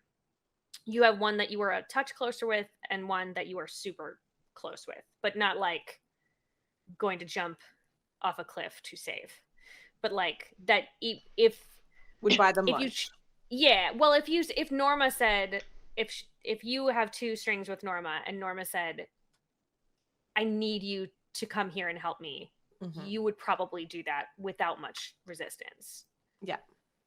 Okay. So we tell people who we're assigning those strings and then they mark them off on our book. Okay. That is what, yes. There are some mechanical things too. In order to do it, you like spend the strings. So like it's not like I can always pull these strings. I can choose to pull them once and then they go away. Yeah. Okay. I was about to say, like, you can spend them to get a positive modifier on a roll for certain things. Like if you're doing something, because a lot of the things you can do in this game are directly things that you do to another person, like emotional support is an example. So if I have 2 strings on you and I want to use one, I can spend a string to make it more likely that I could give you emotional support. So I'm going to be like, oh, it says in this, spend a string to get +3 to my roll, which means I might be able to like roll in the highest category because there's like 3 sort of possible outcome tiers for a roll. So it's just like a resource that you can spend to make things happen. Cool. Yeah, and it pays you it pays to get yourself in situations where you would be using your strings, spending your strings, and potentially earning more strings. It's like if you were a magic user and you use like ether to like to make things happen, or you expend spell slots. Like there are ways to get it back. Let's just think, if you can just imagine the strings as like your personal brand of magic, it's just kind of sexy magic. Sexy magic. I like it. If we were playing at the table, which I think is really super fun, if we were all in the same space, they suggest that you bring little tokens that are a specific color as your heartstrings that you can hand out to people as you make those connections, so that there's like a physical thing. That's so cute. I know, I love it. And if everyone wasn't scattered across the globe, we would do that. Yeah. Maybe someday in the future, One day. we get all of yes. these lesbians together. Dangerous. Make it happen. Okay, so because you are giving strings to other people, let's go around the table and make sure everybody has those strings. So, Nature Witch, please, you start. Okay. I am giving 2 strings to Agatha. I am giving 1 string to Norma, because it's 2-1-0, right? Correct. And no strings to Wolf, because I'm just confused. It's fair. All right, Beastie, what you got? So I'm giving 2 strings to Norma. No strings to Shia because rejected me. And 1 string to Agatha. I know. See, out of character, I know that. In character, Persephone's just mad. Yeah. How dare she? Bruised ego. Exactly. Scoundrel. Well, I am also giving 2 to Wolf because we had this situation that made me smitten, and then 1 to Ashaya because your previous boo, and my heart still beats for you. And then I'm actually kind of jealous of you, Agatha, because you're sort of flair-wise, like competition. We're like in the same realm. Yeah. Okay. Yeah. I think. And go ahead, Spooky Witch. I was gonna say I think that we know our characters pretty well, because I'm also gonna give 2 to Ashaya, because I feel emotionally we kind of get each other. We're like kind of weird in the same way, and that's endearing to me. I'm gonna give 1 to Persephone because she is super fierce, and that is, I'm intrigued. And then 1 to Norma because for some reason I think she's normal. 0. Yeah, 0 then. Yeah. It's 0. Sorry, 0. You're a normal one. I don't understand. Yeah, we don't have like any charge here. You're just like, you're just normal. Yet. With you. Don't have any charge yet. Is the key word. Well, maybe actually the fact that you have flair and you interpret me as normal, I'm like, like you're not noticing like my brilliance or something. Like, why are you just neutral towards me? Why don't you get it yet? But I also have flair. I can imagine Norma like just like swinging into every room that Agatha's in, like, haha, still nothing. And she's just like, hey. Agatha's just looking at her snails.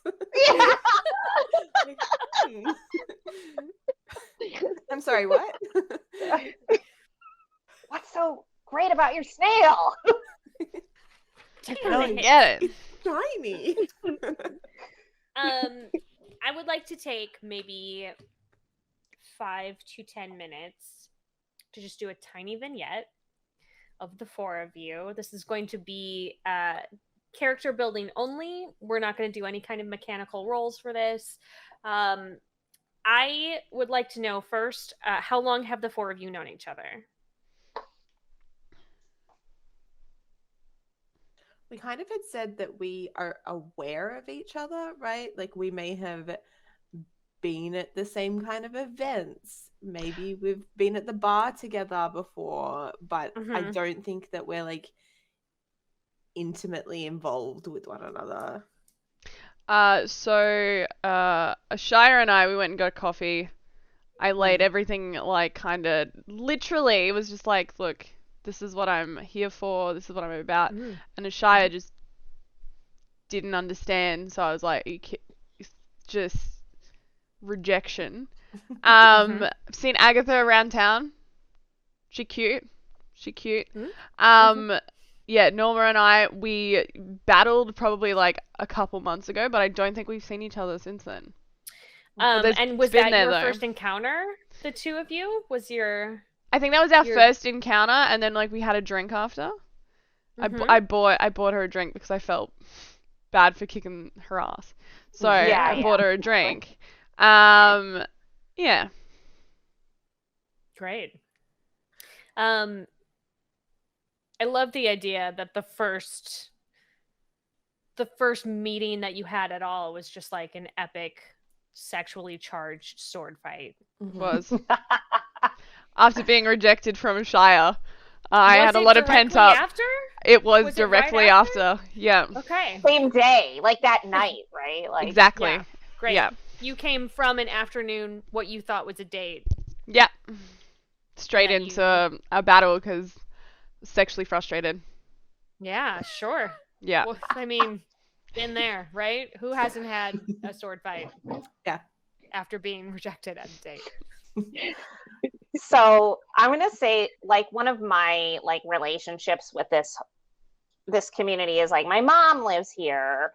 So I mean, I don't really like live in a place. Like I have like a small like little transport ship that I take like loads of various resources like on interplanetary runs. And I'm just sort of I live on my ship usually, and periodically I come here, and this is one of my main like reliable shipping routes that I run for, because I have this connection with the community that has sustained from when I started doing this work as a teenager to get out of here. But I can't quite I can't not come back. So right after we had this like fight in this cantina, where of course I always go there to drink, the cantina, by the way, is called the Hole in the Wall. Nice. I love it. Love it. Perfect. So I battered and bruised. Like, did you scratch me during this? I did. Yeah. Yeah. Yeah. So just straight down your chest, like up here, just like yeah. Yes.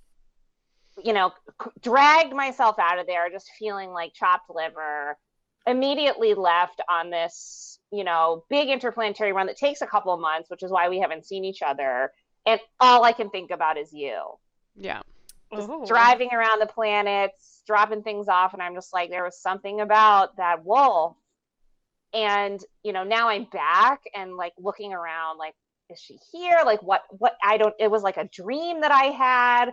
I still have like sort of like red lines, a little bit. It's not like a deep scar, but it's taking a while to go away. So I can still like, and you also, I'm just laying there like this, like because you see it every now and then. Yeah. And you don't want it to go though either. Like you're like in the shower and you're like, it's still there. Yeah, and actually I feel like probably as I've come back, I know I sort of just know everybody in the community because I've been kind of grew up here and I'm in and out. I would probably call Ashaya, because you're a little bit safer now that I have this smitten with a new person. And Agatha, I'm aware of you maybe like just sort of as a member of this community who hangs out in this canteen. I am an eccentric weirdo, so it would be difficult for you not to have noticed me. That's fair. Yeah. Maybe I'm jealous of the attention you get in the like Do you have like a circle, or are you a loner? I feel like I know Ashaya from the community garden, because I think you Yes. probably tend to it, and you call me up to come and get the snails because otherwise they will be Yeah. exterminated. So I think probably the closest group of people that I have would be the community garden, but they don't necessarily like me because I am the one that's associated with the thing that's killing their plants. Yeah. I'm like a necessity because I do take them away, but maybe I've like protested you guys using snail baits and things like that. Like snails matter. And so you're maybe one of the only people, Ashaya, that does respect that and make sure that you kind of get those snails for me in a safe place. I think that I think that I'm quite vocal in the community, but not necessarily well liked. And I don't know if I'm fully aware that other people don't like me. But I'm okay with it. And I think that I think I'm getting drawn into Persephone a little bit because the unseen are telling me not to, like, red flags, like don't interact with her. And She that is makes a me, lot. Be careful. yes. And I'm like, but but maybe You can't tell me what to do. yeah. Unseen voices. You're not my real mom. So I think I'm almost like lurking. Maybe I was present at the fight on the outskirts, just being like, huh. That's what she's capable of. Just on the outskirts going, well, I like watching this. Mm. This is It seems enjoying this. the voices tell me no, but the sword fight says yes. The heart wants what the heart wants. Okay, so I'm gonna do a quick little thing. I'm gonna say that all four of you in your various places start feeling a pull that you cannot ignore to go to like the royal shipyard. Okay. Or the presidential shipyard. I don't understand how this I don't know. society has. There's a course. lot of. I don't know how she's the president. I don't know how she's, but she is. You're feeling, and it's that. You know how, like, when you're sitting somewhere and you're sort of doing whatever you feel, and you just have this like inexplicable urge, like you just have to get up. You just feel in your body that your body wants to move, and you feel like that movement wants to carry you towards the shipyard. Can I say that my snails have started just going there? And Yeah. there is sparkly glittery snail tracks. Yeah. But so same thing for Ashaya, perhaps your familiar is pushing you and pulling you toward this area. Yeah, my beast senses are like, so I'm like on my motorbike, like your ears are like, I'm summoned. Yes. So yeah, I'm gonna hop on my bike and just head there. The four of you arrive at approximately the same time. You all come not necessarily running, but you are moving with purpose because this is where your feet want to go. And so the four of you arrive in front of Shelly and all her tentacles. I don't know how many tentacles there are. A lot. A lot varies. of tentacles. I think she sort of produces them Depends as on the needed. day. It's sort of like a pseudopod sort of situation. Yeah. So you all come in, you see each other for the first time in some of you in months, some of you in several days. And let's just take a moment and have the four of you kind of react to each other in character. I'm gonna turn to Norma. Well, hello. Welcome back. How's the mark? What mark? Of course. Of course. You know, the one that I left you. It's right about here. And I'm going to like put a finger like on roughly where I put the mark. Yeah. I just like look down at the finger, and then I like look you in the eyes, and I'm just like, it's good to see you. It's been a while, hasn't it? I'm gonna like pull back and look around to the others and notice the Shire and be like, what are you doing here? I don't know. Like, I just felt like I needed to be here. I just wanted to say, like, thank you so much for taking me out to coffee the other day. It was really nice because, like, I don't know a lot of people in town, and so I really appreciated you taking the time to hang out with me. Right, that was a couple months ago. Yeah. But I just wanted to say thank you. Cool. Sure. I'm just gonna I'm gonna be picking up snails and like looking at them and then like placing them back on my body as I like walk up and be like, I don't know what are you guys thinking? This is I've never seen you move so fast before. It's just so much extra. Oh, Ashaya.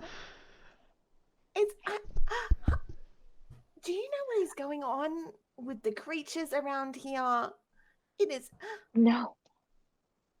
I just like, did they bring you here? Because I just felt like I needed to be here. And by the way, I have an adorable moon snail at home that I haven't had a chance to give you yet. And I've been giving him lettuce like you told me to.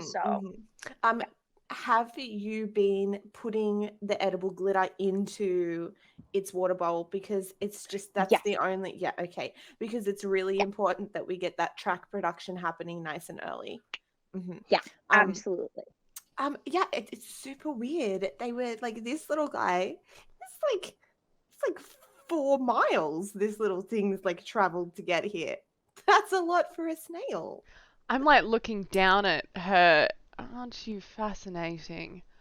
Oh, have you always... I've heard about you. About me? How so? Well, they've been telling me that I shouldn't talk to you, which makes you extra interesting. They told you. Who's they? You know, the snails and the ghosts and the ethers. Oh, and my snake. And then Sissy's head kind of like slides up and like wraps around onto my shoulder, and then this tongue just kind of like slowly slides out and like licks around and goes back into her mouth. You all right, sure, nature tells you things. Okay. Fascinating. So as the four of you are sort of sizing each other up in a very confused manner, it seems like all of you are fairly confused at this point, which is wonderful. You hear, like, directly inside your heads. It's not out in the sound out, it's sound in. A voice say, "I'm so glad you've come. I need your help desperately." And that is the end of the little scene. You're new. That's not the usual voices. I love that Agatha was like, yes, super normal. Just one more voice, who needs it? Yeah, so spoilers, Shelly can talk to you in a telepathic manner, because living ship does not have a mouth. Of course, I love it! Yes. That's Doesn't need so one. cool. Who needs them? So before you saddle up inside this other creature as a foursome, we're going to take our moments and have little moments of gratitude. We did a lot of laughing today. Was there anything that particularly stood out for all of you? That fight scene and also the first interaction, that's so hot. And I just brought snails to the party to just even the mood, you know. Yeah, the snails was great. I Did like not the one that you put on expect your nose. that one. Yep. And you're like acting it out. You're like, and this one goes here, and this one goes here, and this one goes here. That was so joyful. Which is what Sarah promotes most. Yay, joy. Yay, joy. I loved the world building aspect and that we got into it so much. And what started off as like, I was like, oh, this is probably going to be like a modern setting. It's now a sci-fi modern-esque setting, futuristic. Yeah. Who would have thought? I loved it so much, and I'm so excited to keep playing this game with you guys. Yeah. It's going to be cool. Yeah, I just wanted to plus one that, like, I thought, because I was thinking about my character as a pirate, I was really thinking, like, fantasy, like, Never Never Land or something, and then, like, the switch to having it be sci-fi felt, like, just, like, really creative to me, and it felt like it just gave me a lot of spark to, like, think about, like, fun moments that it was just, like, not what I was thinking at the beginning, and that's why it felt so satisfying to, like, go in that direction. And I love it when there's, like, space, but then the vibe is, like, squishy and organic, and I feel like there's just a lot of squishy organic energy in this, like, coming from Agatha and Ashaya. So, like, I kind of feel I'm just, like, really excited about, like, a kind of rigid, like, martial character tapping into that. And I also can't wait to play our relationship out, Wolf. So I'm excited. It's gonna be so cute. Both tapping into and tapping as possible. Just like just here. Yeah, just little touches. I feel like if we were at the same table, it would be really hard to not, like, actually reach out and, like, and, like, touch and, like, play with hair and, like, do. Yeah. Yep. Probably safer for all of us to be in our own spaces. I mean, I could feel the tension, and this is digital, so. Also, the game hasn't even started yet. Like, this is a prequel. Love it. The purity of the moment when Nat was describing the monogamy of this ship society, being monogamous about the people who go inside you, was so wonderful, because, like, it was one of those moments where I know that, like, that was like, yeah, this makes sense, and you're in your, like, science world building, but it had that perfect double meaning.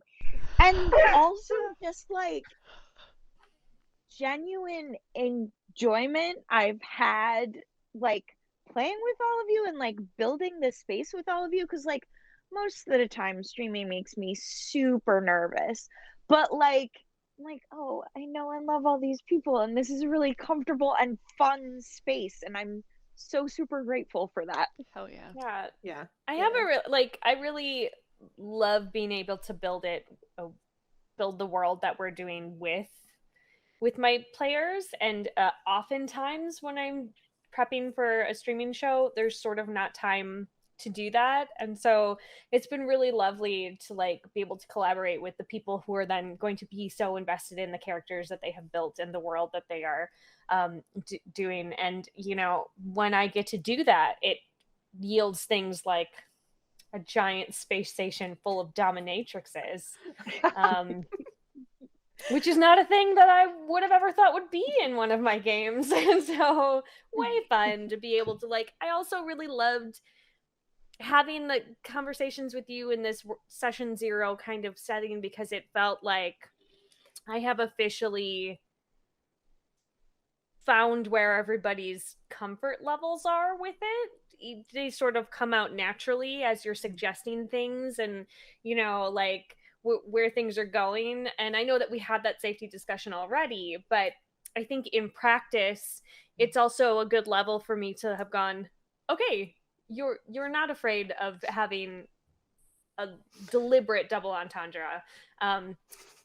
You're not afraid of having an accidental one either, apparently. But every so, you know, like, like you know, you to be able to see that everybody's really like digging into that aspect of it means that when I'm planning, I don't have to be nearly as concerned about the punny things that are definitely going to be happening.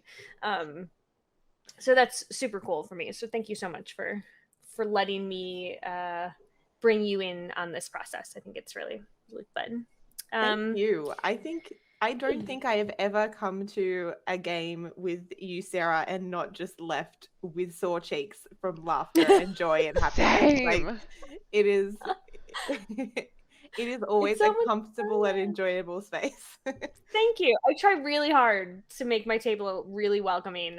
I want people to leave going, boy, I'd like to go back and do that again, instead of, well, I did that. And now we're done. Yeah, I just think I have played at enough tables where it's been like, we take this very seriously and this is all we're doing and you will do nothing else. And that gets really draining and I don't love it. And so I would rather have the story go a direction that I wasn't expecting, but have everyone at the table spend the whole time laughing and having a good time. Not that we can absolutely have a serious moment if that's what it's called for during the thing. But I want everybody to be on board with it and have it not be a forced moment. Well, you're nailing it. Thank you. And I don't feel like goofy space smut is going to really lend itself toward terribly serious moments. I need to make a sticker. Yeah. This feels like if Spaceballs was entirely populated with lesbians.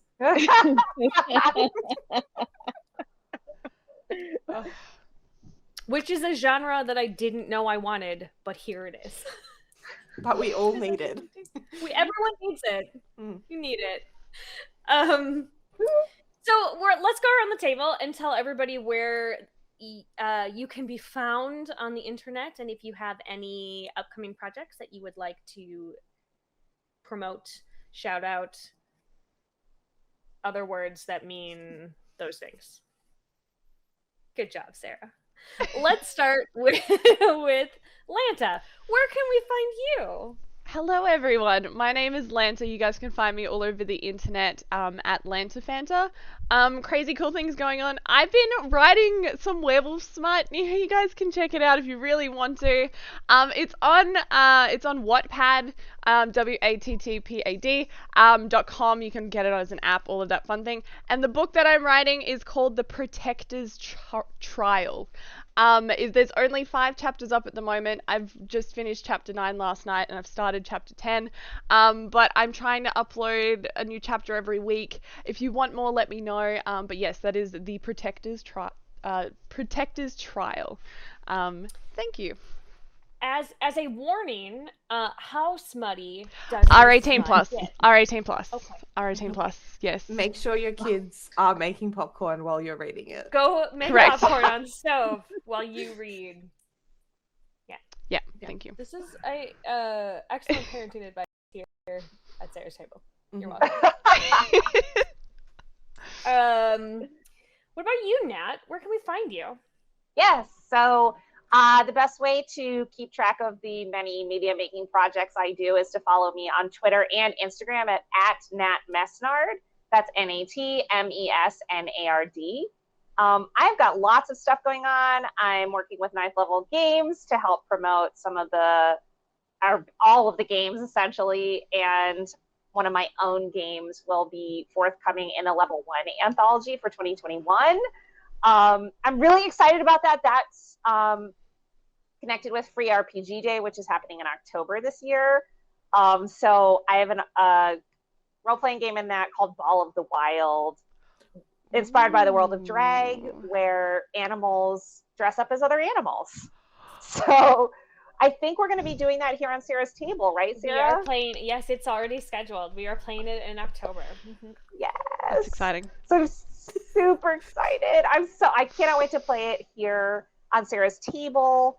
And so that's games wise. That's the next thing that's coming up for me. I am also a writer, and I have some new fiction forthcoming, which follow me on social media to check that out when it comes out. And my website is nataliemessnard.com. So you can also go there to see links to basically everything I make if folks are like passionately interested in the stuff that I do. But social is the best way to get in touch and come play games with me. Yay! Adriel. You can find me on the internet on Twitter at reindeerbee and on Instagram at the reindeerbee. So if you follow me on Twitter, that's where I talk about like game stuff, just sort of surrounding games. And then Instagram is where I post pictures of bees and weird stuff I make. What I'm working on right now is for 9th level, we are making a game called Women Are Werewolves, where you play a non-binary character in a highly gendered family environment, and we will be playing it on Sarah's table. Thank you, Sarah. The game is designed by Yinsu Julian Davis and Corinne Taylor, who are both non-binary designers, and getting to produce this game is just freaking awesome because I need it to exist in the world. So that's sort of what I've been focusing on. Yay. I'm super jazzed about both of those games being played on my table. I'm really excited about it. I wanted to tell you, Adriel, I have a bee fact that I just found out in the last few days, and it was super fascinating to me. You may already know it because I know how much you like bees, but one of the things that beekeepers feed their hives over the winter months is fondant that you would use in like decorating cakes and things, because it is pliable enough. It has a super high sugar content, but it's pliable enough for the bees to be able to eat it. And if you give it to them too early, they will like store it until the winter time. And so if anybody is watching who is a baker, and because bake shops always have a bunch of like scrap fondant that they end up throwing away, don't throw it away. Contact your local beekeepers and give them your leftover fondant so that they can eat it over the winter, and you can help preserve the hives through the winter. Do they make it? Do they make the fondant into flowers? I mean, I bet you could. Yeah, you totally could. I have all the pictures that I have seen are just like hunk of fondant, and then they just put it in a hive. But I mean, I'm sure that there are some beekeepers who are a touch extra who would make it into flowers and then toss it in there. Absolutely. Yeah. They should. Any beekeepers that are watching, please take your beekeeping to the next level. And then take pictures of it and send it to us and tag us. Yeah. Mm-hmm. Yep. We have very diverse interests here on Sarah's table. So far, it's been snacks and bees and lesbians, and I don't see a problem with it. I think those are all perfect things to be very interested in. Brie, where can we find you on the internet? You can find me at Fortune Favors, spelled funky because I like puns. So Fortune and then Favors, Feyvours.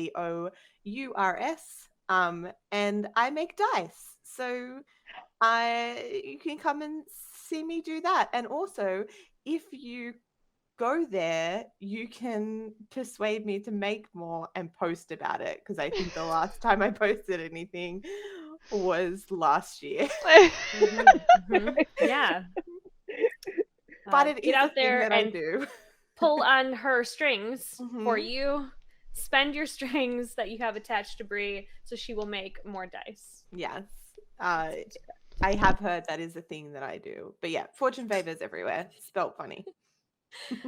Delightful. My name is Sarah Moore. You can find me on Facebook at Actor Sarah Moore.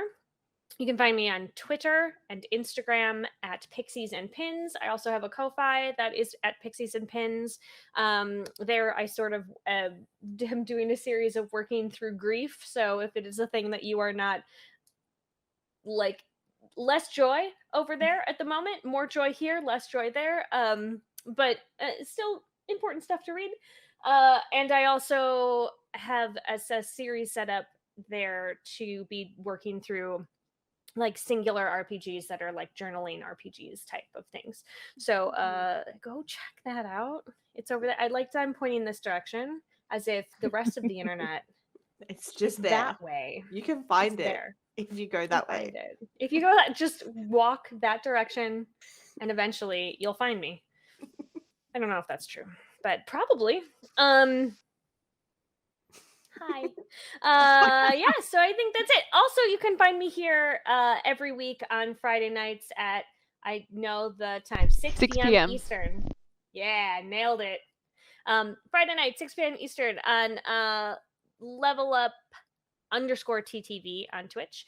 And next week, we will be playing the conclusion, but also beginning of Thirsty Sword Lesbians.